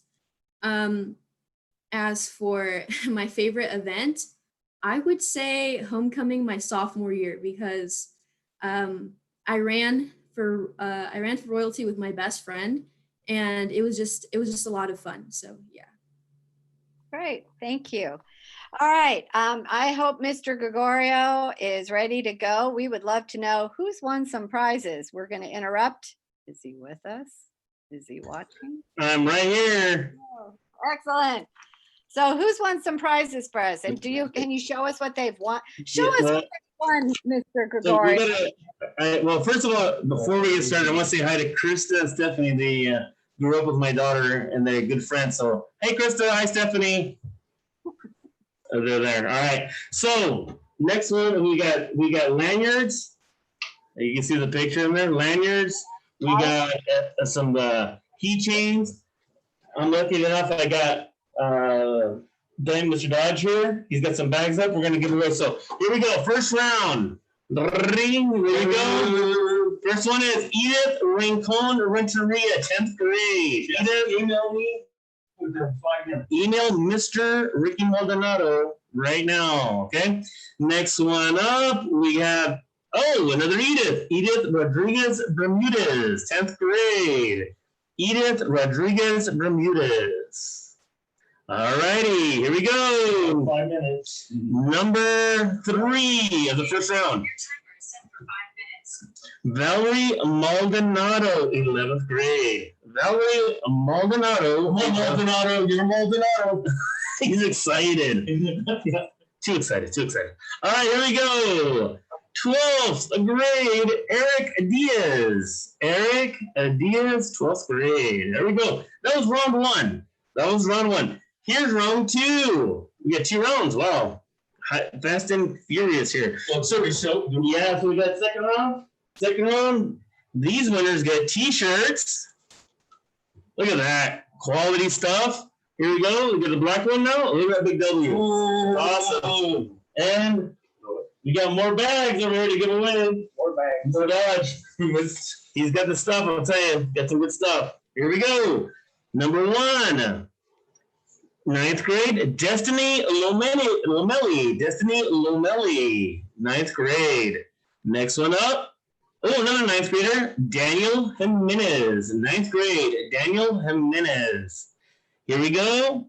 Number 3, second round, Juan Rivera, 9th grade. I think we got a theme going on here. Let's go. Let's see if it's 4 for 4. And last one in the second round, Emily Ramos, 9th grade. Oh, that's 4 for 4. Emily Ramos, 9th grade. Let's go, Ramos. All right, so everybody about 5 minutes to email Mr. Ricky_Maldonado at pvusd.net to confirm your prizes. So if you're on there, let us know. All righty. Okay, back to you, Miss Grants. Thank you. I knew that I could count on you to make this sound like a great game show. So keep going. We'll send it back to you again. We expect a Vanna White at a wheel at some point. All right, our next question. I'm going to shoot this to Herman and then Perla. What is the best way to study for AP tests? How do you make it happen? All right, so as long as my audio is working fine, then I can start. Studying for it, I'm assuming that means the AP exams, or yes, the AP exams at the end of the year. So those are typically really big, like huge exams that take hours. This year or last year during quarantine, we had a virtual exam, but this year it's probably going to be different, where there'll be multiple choice questions, FRQs, which stands for pre-response questions, long question answers. Like basically what I want to get across is that there's going to be different ways for studying for each of your classes. Like for, let's say you're taking AP Calculus, you probably want to like use flashcards to memorize formulas and do a bunch of practice problems. If you're taking something like AP Human Geography, you also want to memorize the key terms. Those are super important. If you're taking something like APUSH, you're going to want to like reread study guides that you've probably been given by Ms. Krenz and stuff like that. Studying is different for everyone and different things work for everyone. So you're going to want to see what works for you mainly. Excellent, thank you. And Perla, how do you study? And also, I don't want to say was it worth it, but are you glad you took the AP classes and took the exam? Was that how do I say, was the hard work worth it? Yes, it was. So some of my study tips is, it's like Herman said, it's something I can't generalize because everyone has different ways to study. So I can just tell you what worked for me. With COVID, it might be a little tough, but study groups worked for me a lot. Like if you can do study groups through Zoom, I don't know, do it. What I suggest is also like if you're gonna have a study group, make it like maximum 3 people and choose people who are taking like the test as seriously as you are. If not, the group might not be productive. Also study for prepare for the study group. If you prepare like what you want to cover, how you want to cover it. If you're studying for like AP Calculus, I would say like start with 1 or 2 easy problems, then start doing a lot of the harder problems, and make sure to like write down like step by step what you do for when the test comes, you can remember like exactly what you did and things like that. And then for something like APUSH and other like social sciences, maybe rewrite your notes and reread the notes and everything. That's what I do a lot. And I still do that a lot in college. It's like I take notes during class and I rewrite them and I reread everything. So yeah. Layla, would you like to add anything to that? As I interrupted you yesterday with your AP assignments, how are you handling AP classes? Generally, I like to structure my time when I'm studying for AP classes or I'm doing like assignments. So I'll write down like in order of importance and due dates, just depending on what's coming up. But I'm handling them fine. But yeah, I don't know what else to say. You said it. Thank you. All right, forgive my my poor Spanish, but I'm going to ask this question in Spanish because it was asked in Spanish, and I want to make sure we address everybody and their questions. Si no habla mucho inglés, ¿cómo puedo comprender a los maestros y entender mi clases? So Omar, talk to us about that. Maybe not your experience, or if it was, but what you would suggest. Wait, I gotta get your mic on. Yeah, Perfect. so I'm gonna this question in Spanish because yeah, she was asking Spanish. Así que la persona que preguntó esto dice que no habla mucho inglés. Les recomendaría hablar con sus maestros después de clases si son un poco tímidos por preguntar en frente de la clase, o busquen como un compañero que sea bilingüe y que entienda lo que están enseñando para que a lo mejor entre la clase también le pueden pedir al maestro que lo siente cerca de ese estudiante para que los pueda ir ayudando si durante la clase si algo no entienden. Tampoco no sean tímidos a pedir ayuda. Yo, inglés siempre ha sido mi peor parte de la escuela y siempre he batallado un poquito más con el inglés que cualquier otra cosa. Y aprendí a no tener que ser tímido porque yo antes me daba vergüenza porque van a decir que bruto y aunque sí soy poquito, ¿qué importa? Así que aprendí a pedir más ayuda de mis compañeros y de mis maestros. Thank you. Thank you for that advice. All right, our next question, and this is for our graduates. Give us like a sentence, maybe two sentences, 2 or 3 sentences of overall, what was your high school experience like? You can speak to, a challenge, you could speak to an accomplishment, and you could speak to maybe just a great memory that everybody might be able to connect with and smile, especially as we go through this distance learning. So I'm going to start this with, I'm going to go with Lily first. Talk about your overall experience in high school, and then we'll continue on down. My experience in high school, it was like, I feel like it was like the best because it like when you join things and you get involved and you join a sport, like you make friends, and like once you guys are like sophomore through seniors, you're gonna have your like academy classes, which like you'll like learn later, but like you join your academy, everybody gets an academy, and like you grow like so close to them, and like so for me it was like the best. A memory like that really like, oh, I'm gonna keep forever is like my senior night for soccer, because I played soccer. So my senior night like was the best because yeah, it was best. You earned that. You earned that senior night.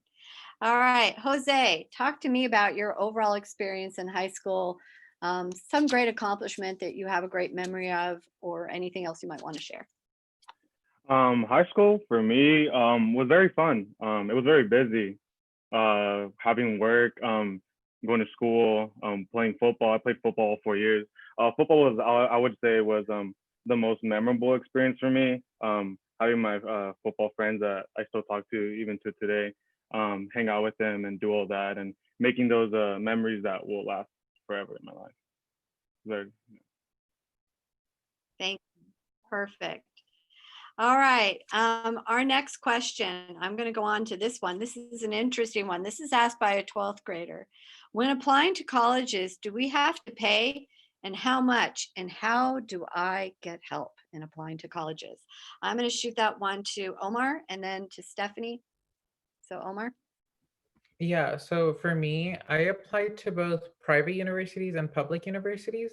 And for my privates, I had talked to my counselor like beforehand, and like at first, like at the beginning of the year, we had started working on my plan to like applying to like privates, because your counselor is more involved in like your private applications than they are in your public ones. And for that one, my counselor with like what they filled out, and like they were able to help me like get like a fee waiver for that for all my privates, which was very convenient because each application is usually around like $90 to $100, and I applied to like 12. So obviously I saved like more than $1,000, which is great and fun. But for my public universities, I had to pay for them, and the application I believe are $70, and I applied to quite a few, and like so like I would recommend now, like looking back at it, I would have like I had to like be more selective of the ones I chose, because like it was like a lot of money that I had to spend on that. So like just be like selective of the ones you really want to go to, and like maybe choose like have your like your dream public school, like one that's like almost likely get in, and like one that's like kind of like a safety net, when like that's a good way to like kind of level it out so you don't end up paying a lot of money for schools that you don't even want to go to. So that's kind of my response to it. And oh yeah, so I mentioned how much and if you had to pay. Yeah, that's my response. Thank you. So moral of the story is don't check all the boxes when you're applying to lots of colleges, less boxes, right? Stephanie, talk to me about your experience when you applied to college. How much do you have to pay? Did you have to pay? And how did you get help? Okay, so when I was applying to college, my 4 years in high school, I was part of Upward Bound, a great program. I loved it. It's through the TRIO program. I know that at Watsonville, there used to be EOP. I'm not sure where that stands, but Upward Bound for a fact is still there. Strongly recommend y'all apply to it. If you get in through their program, I was able to get 2 fee waivers, so one for UCs and one for CSUs. So I got 4 free UCs and 4 free CSUs, and I applied to, I think, about 3 privates as well, and I got those through Mr. Castaneda, God rest in peace.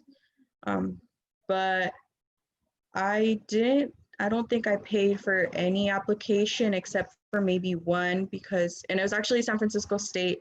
I just didn't want to regret not applying because I knew it was somewhere I could get in, and I wanted to have a backup school. And I felt like some of my CSUs were kind of reach schools. I just wanted to have as many backup plans as I have. So when you're applying to college, I really recommend you make a list of like, these are where I want to go. This is where I could go. This is where I could go for sure. So you just have to really, that's where senior year gets kind of tough, because you really have to like self-evaluate and know what you can do and what's like kind of a reach. It's just kind of tough, but I got it. You did. You did.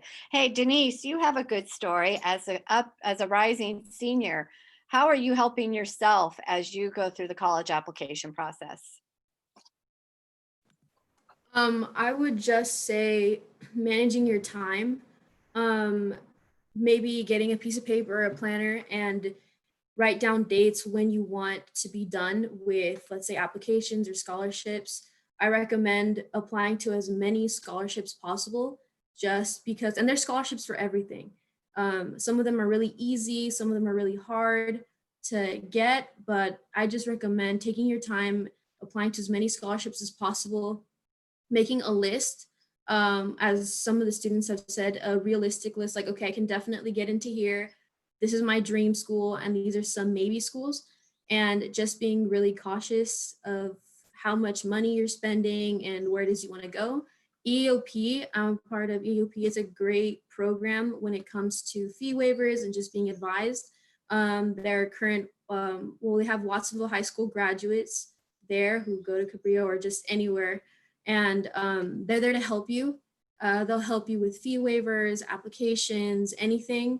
And there's almost no one there. So if you need help, they're more than happy to help you out. And they help, just advise you throughout everything. So I definitely recommend everyone join EOP. Great. Good advice. Thank you. All right. Our next question before we go into round, I lost track. I'm going to go with 3 and 4 for our prizes. Is how's life after high school? So we've worked 4 years. We worked so hard to graduate. What happens after high school? How are you guys doing? So I'm going to shoot this one first to Krista. Life after high school.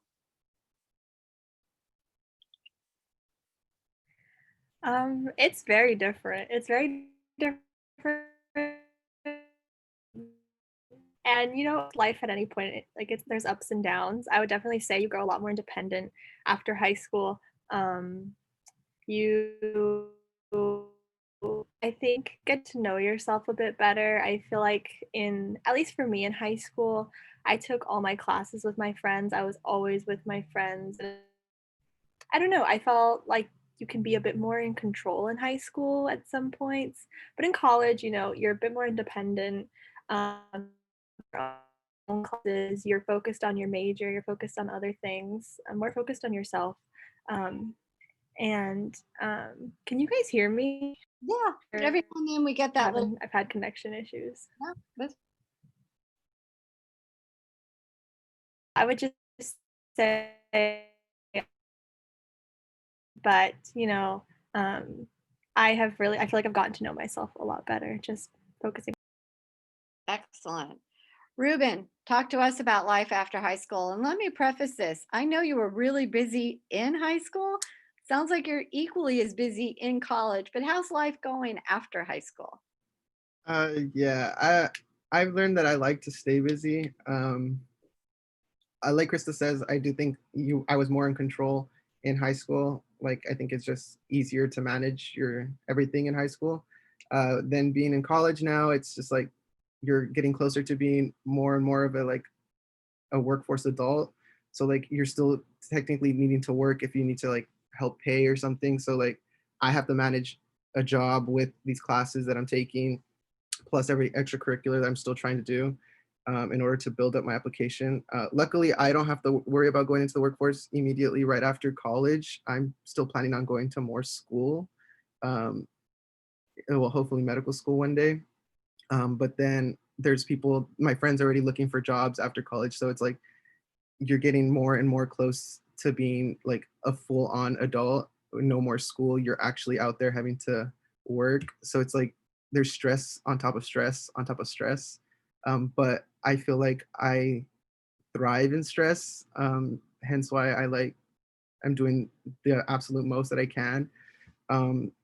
But overall, it's really fun. Like life after, like high school was like, I was very, I wouldn't say shy, but I wasn't like as outgoing as I am here in college. I feel like I'm free to do more things. So like enjoy the experience. I feel like just overall experience after high school, it gets much better. Thank you. That gives us good hope.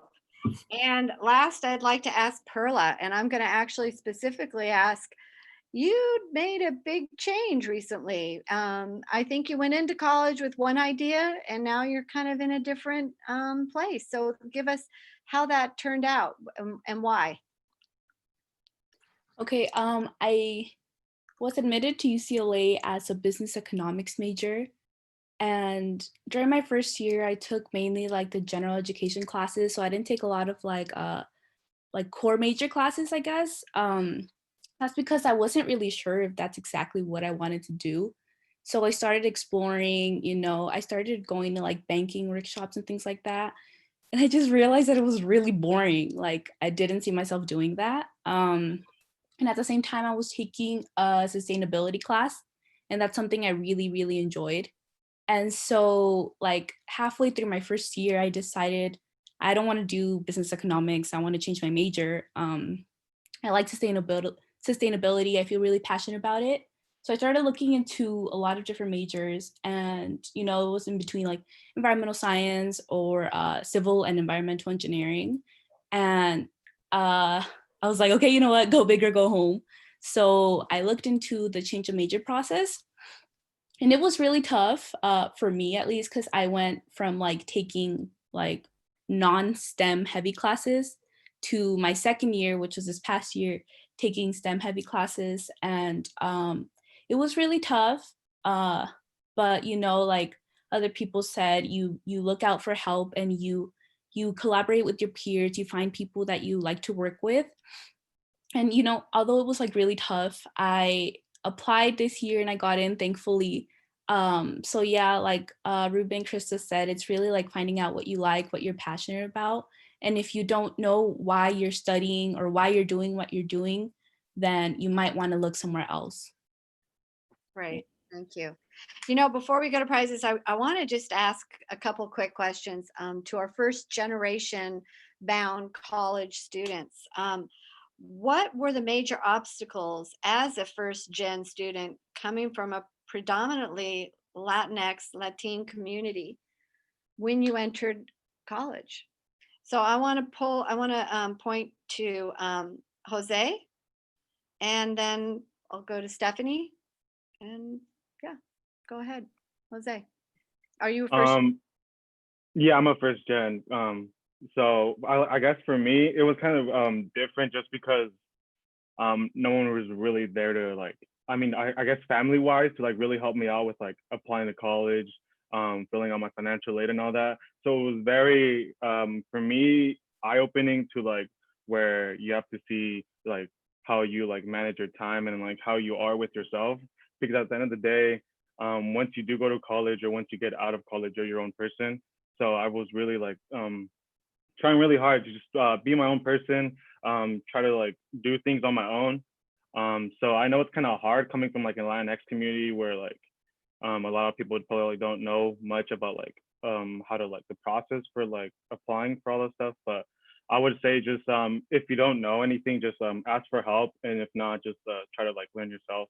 Because at the end of the day, that's how it really is. Life is really is just learning stuff throughout the whole experience. Thank you. Yeah, reaching out and just asking for help wherever you can.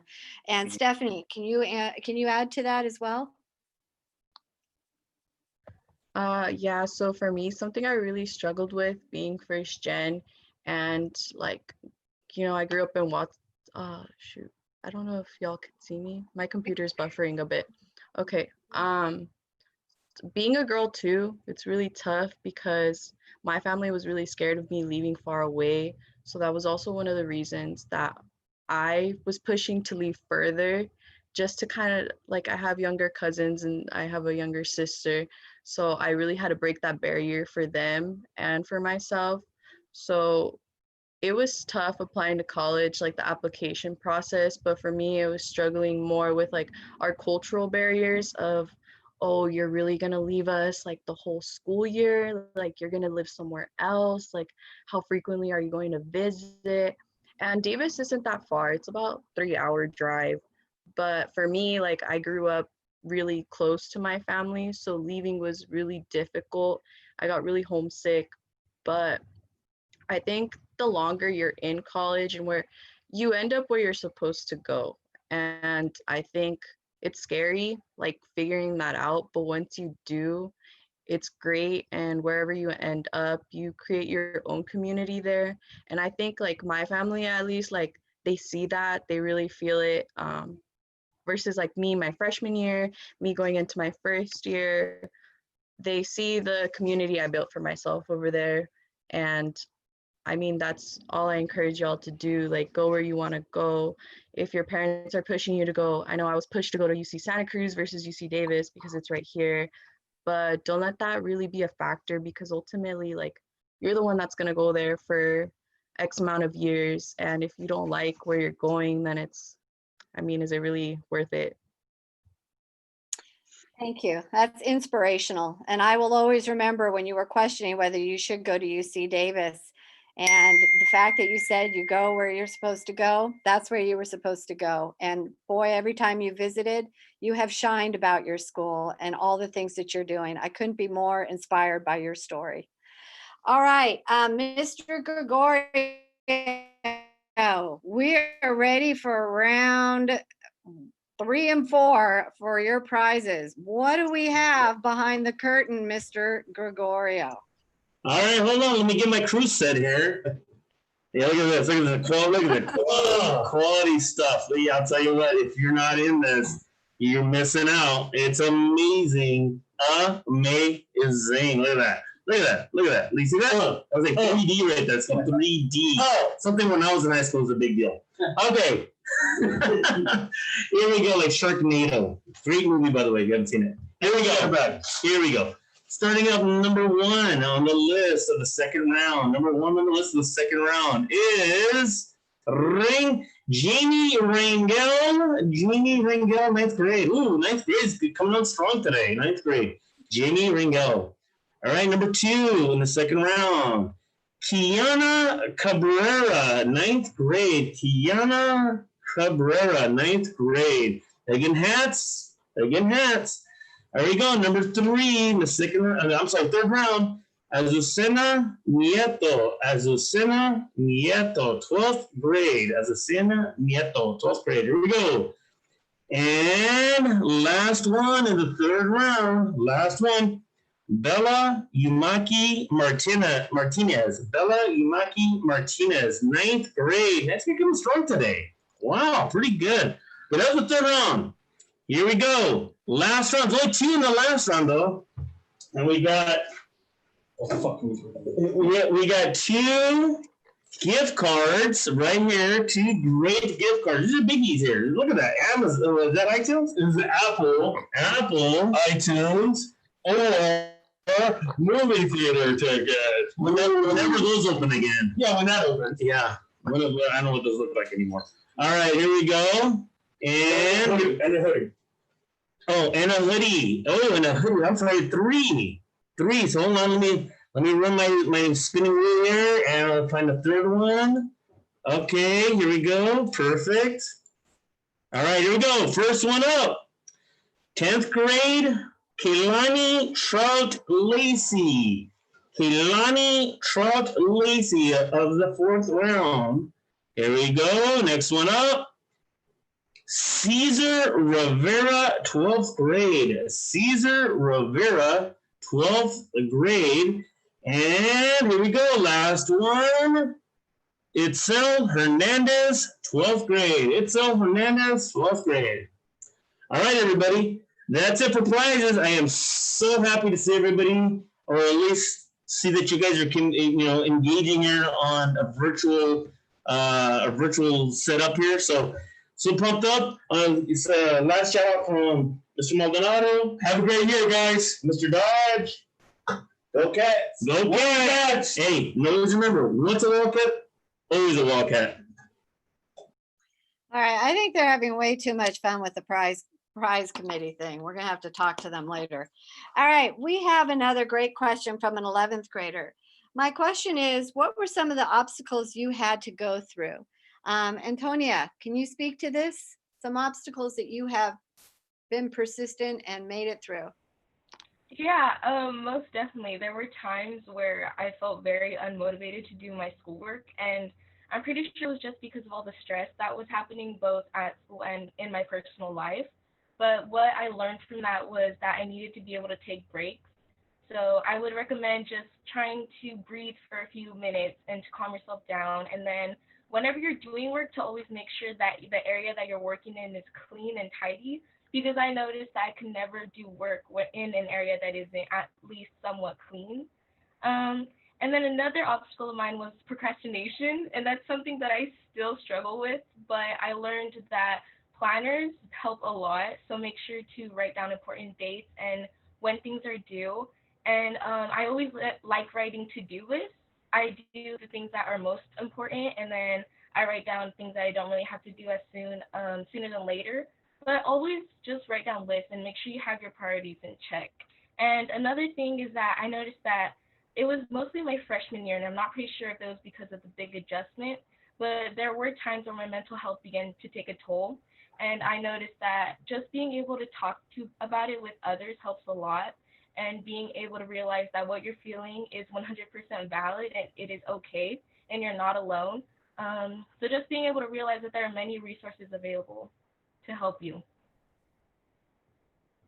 Excellent. Great advice. Anybody else want to chime in on an obstacle or something that they have made it through, or maybe they're still working through? I don't have anybody specific for this. Anybody want to chime in on this one? No? Okay. Anybody? All right. Next question. And this is a great one. This is for Kayla, Omar, and Lily. And that is, how was virtual graduation? And say it real. How was it? We'll start with Kayla. I mean, it was definitely an experience. It was like, there were just so many uncertainties at the end of like the academic year. I mean, I enjoyed like our little drive-through that we had, and like the virtual graduation thing was okay. I mean, there's nothing that replaces like the things that we had been looking forward to. But I think like what was most important was just kind of keeping it in perspective. Like, it really sucks that we didn't get like our prom or like our graduation, but there's just so many like more things happening right now. So it was really difficult to like, you had to be understanding because everyone's like struggling with a bunch of things, and everyone was like didn't know what was going on, and there were just a lot of uncertainties and not a lot of answers. So it was definitely like some difficult experiences, and you were like grieving a lot of things, like the loss of a normal life, and like all of these events and opportunities that you missed out on. But I think that it's just you have to really be understanding. Just like, oh well, I didn't get a prom or a graduation, but like there's just so many other things going on. So Yeah, yeah. And Omar, talk to me about your virtual graduation experience. So like the actual like drive through and like the virtual one, they were like well I like the drive through way better because I got to see like a lot of like the teachers there and stuff, and it was like really sweet to like see everyone just come out. And like the virtual graduation, like well for me, like my family was like kind of just chilling there, and they were like, so when do we eat? Because we watched it like around noon, and they were all just like kind of hungry, I guess. And they were like, "So when do we eat?" So it was like everybody was kind of antsy, but like other than that, it was fine.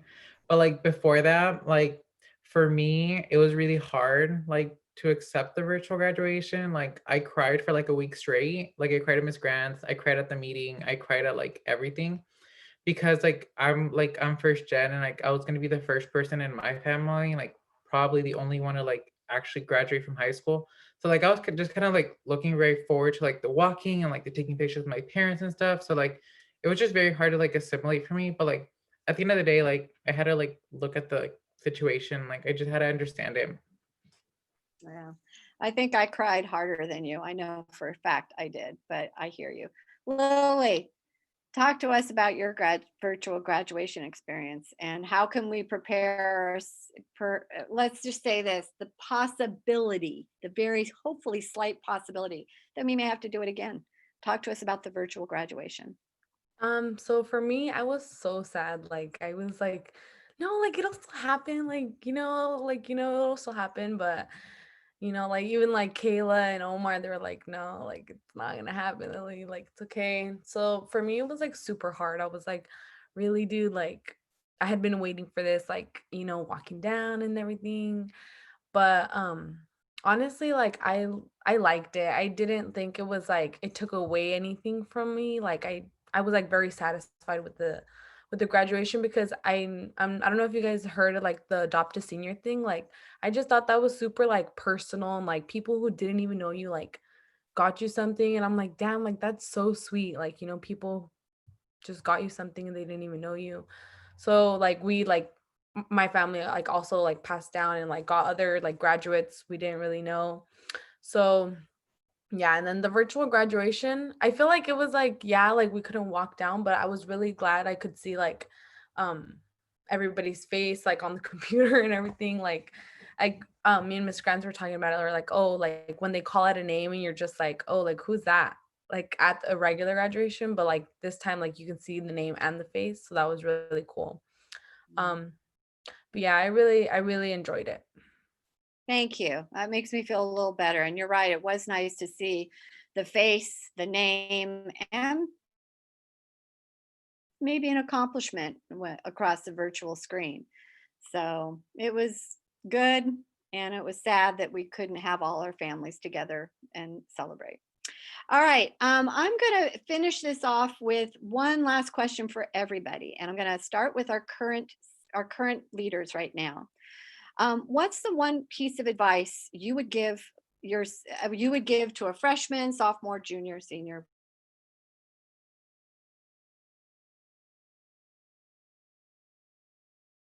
Google Meet or a Zoom call. Either one, you choose. But I think what I'm trying to say here is give us something to our students that they can hang on to. So I'm going to start with our current, again, students. I'll go with Denise first. Miss Grants, can you repeat the question? For some reason it like cut off for me and I couldn't hear half of it. Okay, one more time. A piece of advice that you would give somebody or an awkward moment you've had on Google or Zoom.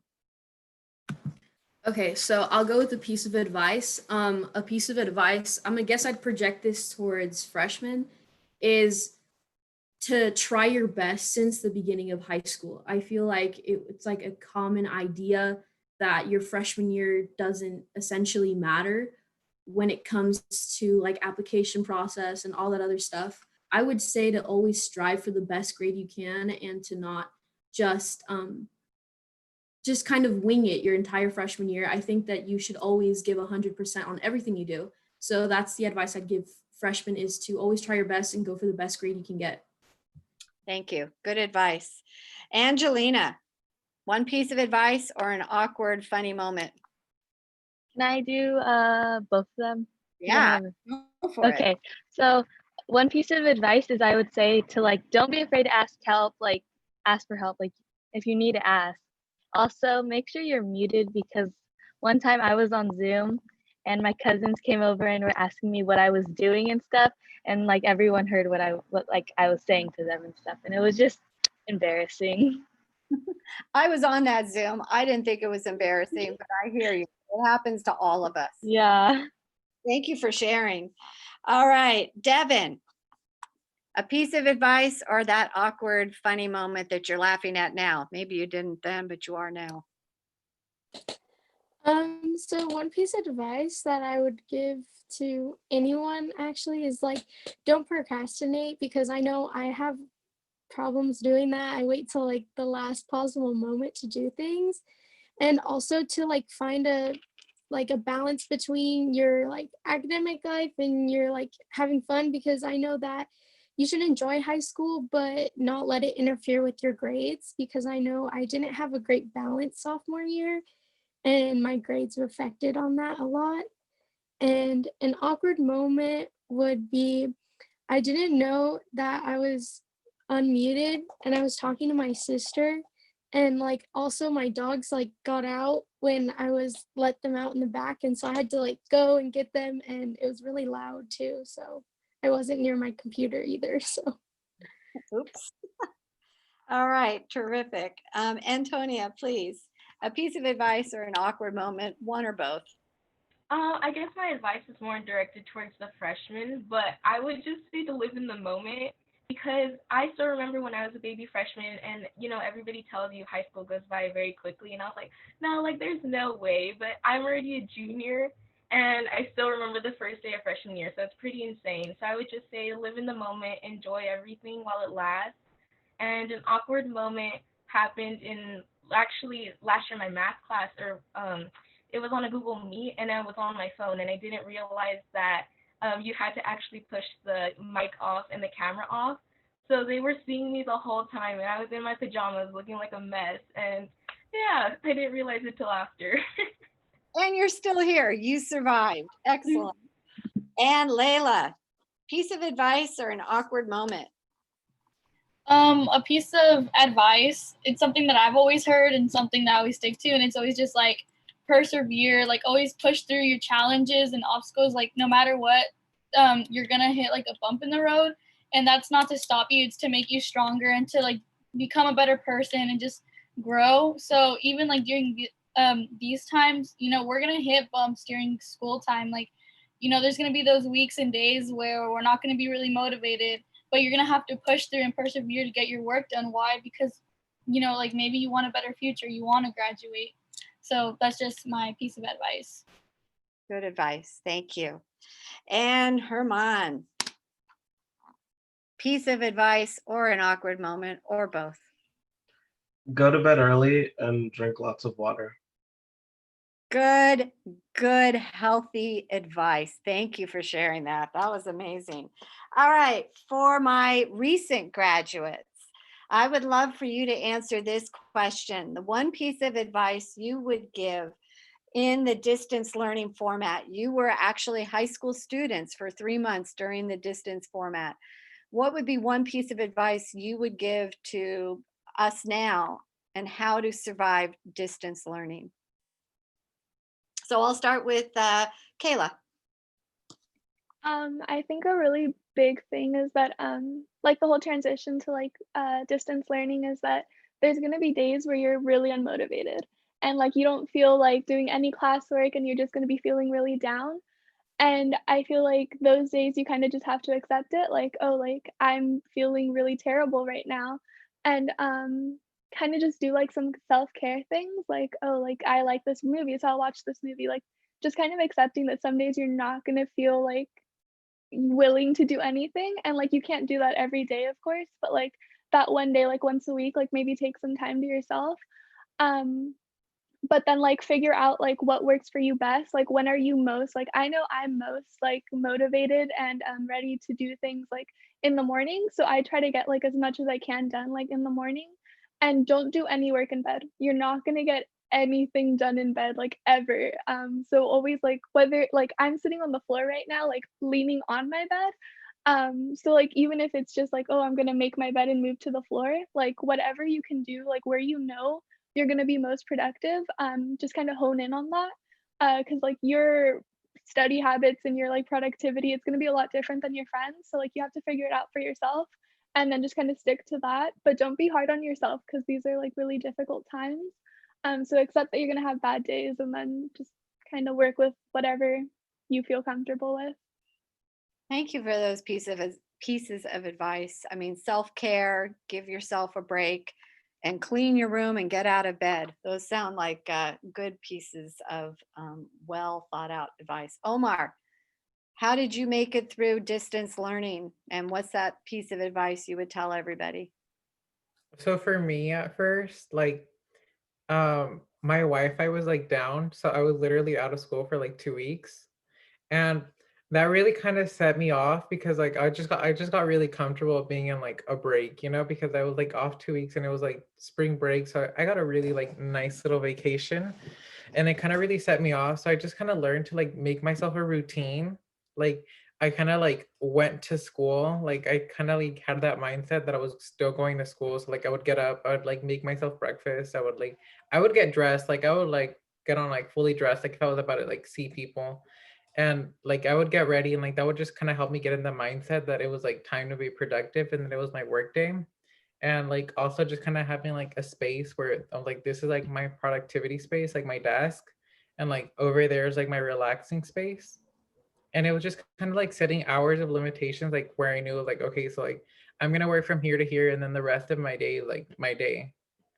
Yeah, good advice. And Lily, the last of our senior class distance learner. We learn from you guys. What can you help us learn from you? For me, it was more like I think somebody had mentioned like group, like study groups. So like I had the same class with like one of my best friends. So like we would like be on FaceTime, like talking like about like, and also going to like the office hours. So doing that, like someone said like, oh, there's only a couple people on there. So like I feel like maybe it wouldn't be like as like nervous, like you wouldn't be as nervous if it was like the whole class. So maybe like going to there and then yeah, definitely moving out of your bed. And yeah. Excellent. All right. And now for my college attending students. Well, you're not my students anymore. My friends and most favorite people. Please talk to me about how did you select the college that you're at? And how did you figure out the career? And maybe you haven't, so speak to that. But how did you figure out the career? Did the career you're thinking about going to now, did that exist in high school? So college, how did you select it? And the career path you're on right now, was that part of your high school experience? I'm going to start with Perla, our most recent grad. Picking college was a little tough because I was in between two really good schools, but it might be tough right now, but some advice I would give is when things are back to normal, visit as many college campuses as you can. I would always look out for like Gear Up, Upward Bound, EAOP field trips and take advantage of those because they're free, So I would say do that, but the way I chose my university was during normal times, they have something called the Admit Day. So for example, for UCLA, it was Bruin Day. For like UC Berkeley, it's Cal Day. I attended those. That's an in-person thing. They might have something like that, hopefully through Zoom this year. But anyway, so I visited both of those campuses and I just clicked with UCLA right away. Like I realized that, this is where I pictured myself studying right there in that little lawn or in that little patio, something like that. And, even though like you know, some school might offer you more financial aid or something like that. You have to really look at the pros and cons and see where you picture yourself more and where you'll benefit the most. So yeah, like I don't regret picking UCLA over other schools at all. And you'll just know when a college is the right one for you, because like I said, like it'll just click. Excellent. That's what I always say. And Krista, I remember you had that struggle of what school to go to. And I remember you had no bad decision, but you really needed in your own head to make the right one. How did you make it? And did you have the career path planned out as you started Yale? And tell us a little about, about what your career path is. Yeah. Can you hear? Okay. Did not turn off my video. Does it sound? Yeah, turn your okay? That'd be great. Okay. Hopefully this is Yeah. better. Yeah, perfect. I hope this is better. So, okay.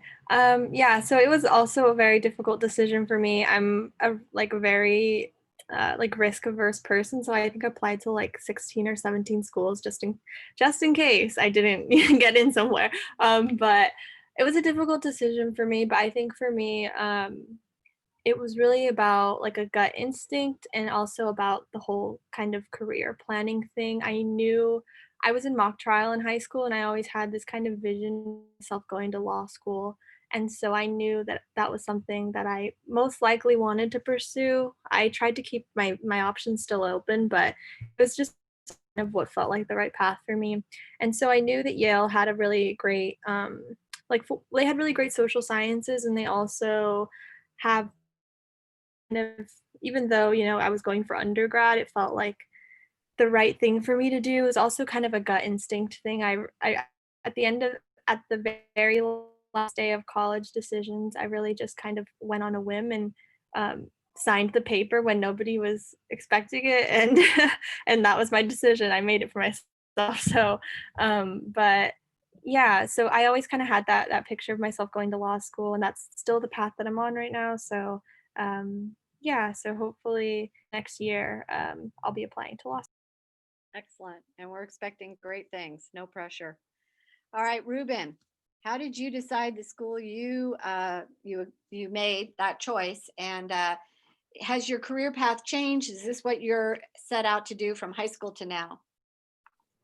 Yeah. So like Krista, I also applied to like 16, 17 colleges.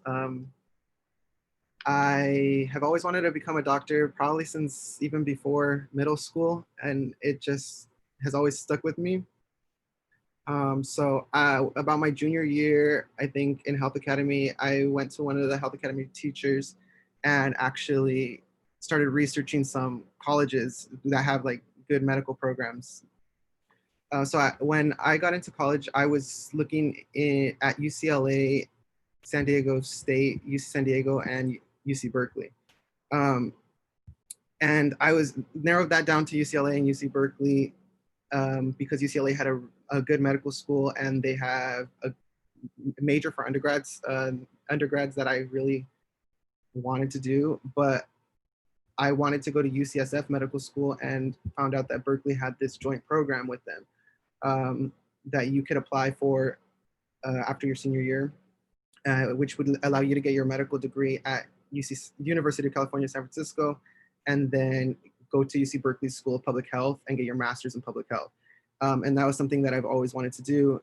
So I guess UC Berkeley's pros were just a little bit more than UCLA, plus it was closer to home, and I've always been a homebody. So I think that it's important to like look at everything when you're choosing a college, and I think that's why I chose UC Berkeley, and I'm kind of glad I did at this point because I'm almost done and have great connections at UC San Francisco. Me too. Go Bears. All right, we have 2 more minutes, so I'm going to ask Jose, how did you choose your school, and are you on the career path you set out to be? So when I chose San Francisco, it was more because when I was applying to all these schools, I kind of visited each school, trying to see like the environment and if I really see myself in there. Just to make it point blank, So I visited all these schools. San Francisco was the most nicest to me. It just seemed like very me. I love the Bay. I love San Francisco. I visited the city a lot. So the city and the school just felt like home to me. That's how I decided also to give me the most financial aid. So it just went like a plus to me. It's like, that's where I have to go. The school was calling me. Everything was just aligned for me to go there. I meant for career path wise, I didn't really know in high school what I really wanted to do until my senior year. I took a criminal justice class at Watsonville that was offered, and it really like opened up my eyes in the criminal justice field. It just felt like me. And then going into college, I just went more deeper into it, adding a psychology degree and then minor in political science to get like more deeper into the knowledge. I didn't really know until college, and then once I got to college, once I went through college, I'm about to finish up within this year. It just made everything so much easier for me. Thank you. And Stephanie, finally, how was your college decision made for you? How did you feel about that? And is it your career path that you set out for? So I did not want to go to UC Davis. I hated the fact that I got into UC Davis, and I was really upset about it. I was about to go to CSULA. Mr. Jones talked me out of it. He's like, "You're going to hate yourself if you go there." And then I told Miss Grants crying that I didn't want to go to UC Davis, but I committed. I had never visited the campus, but I was like, okay, I worked my butt off in high school. I'm going to go to a UC.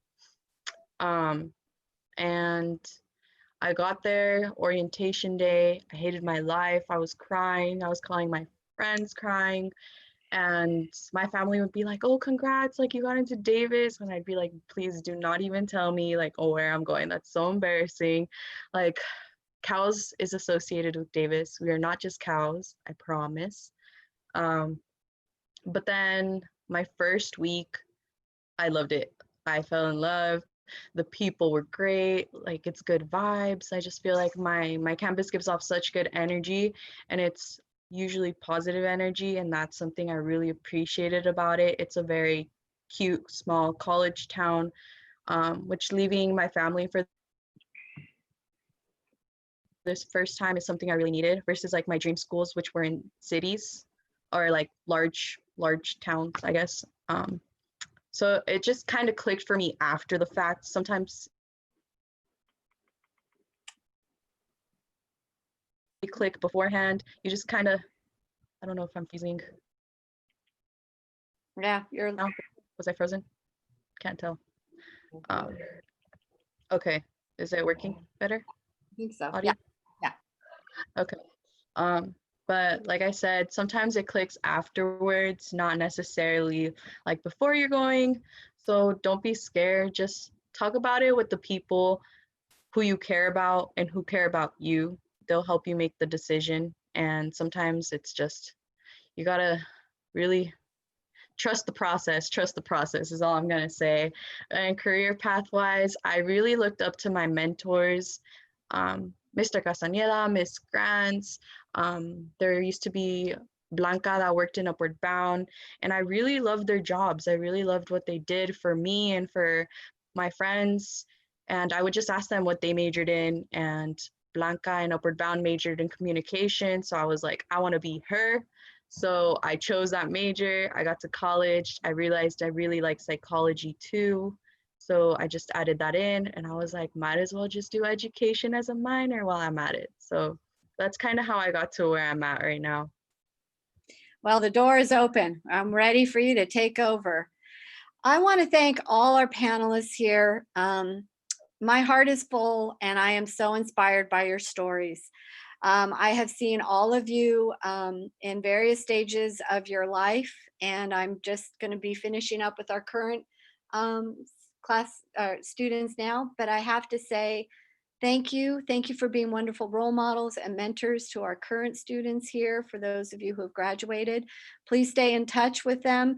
These are the faces of students who have just really pushed for their futures and are making and creating some great pathways that I hope you will follow. So if you ever have any questions, reach out to me. I can connect you with students of like interests and schools. And most importantly, cats, stay connected. Please reach out to your teachers. Follow us on Instagram and Twitter. You'll see it on the webpage. We have so many things planned for you in the future. We look forward to seeing all of you virtually. And most importantly, we look forward to seeing all of you personally, hopefully very soon. Again, leaders and Wildcats, former Wildcats, thank you. Thank you from the bottom of my heart. All right. Okay, everybody, this covers it. We are over, like I always am.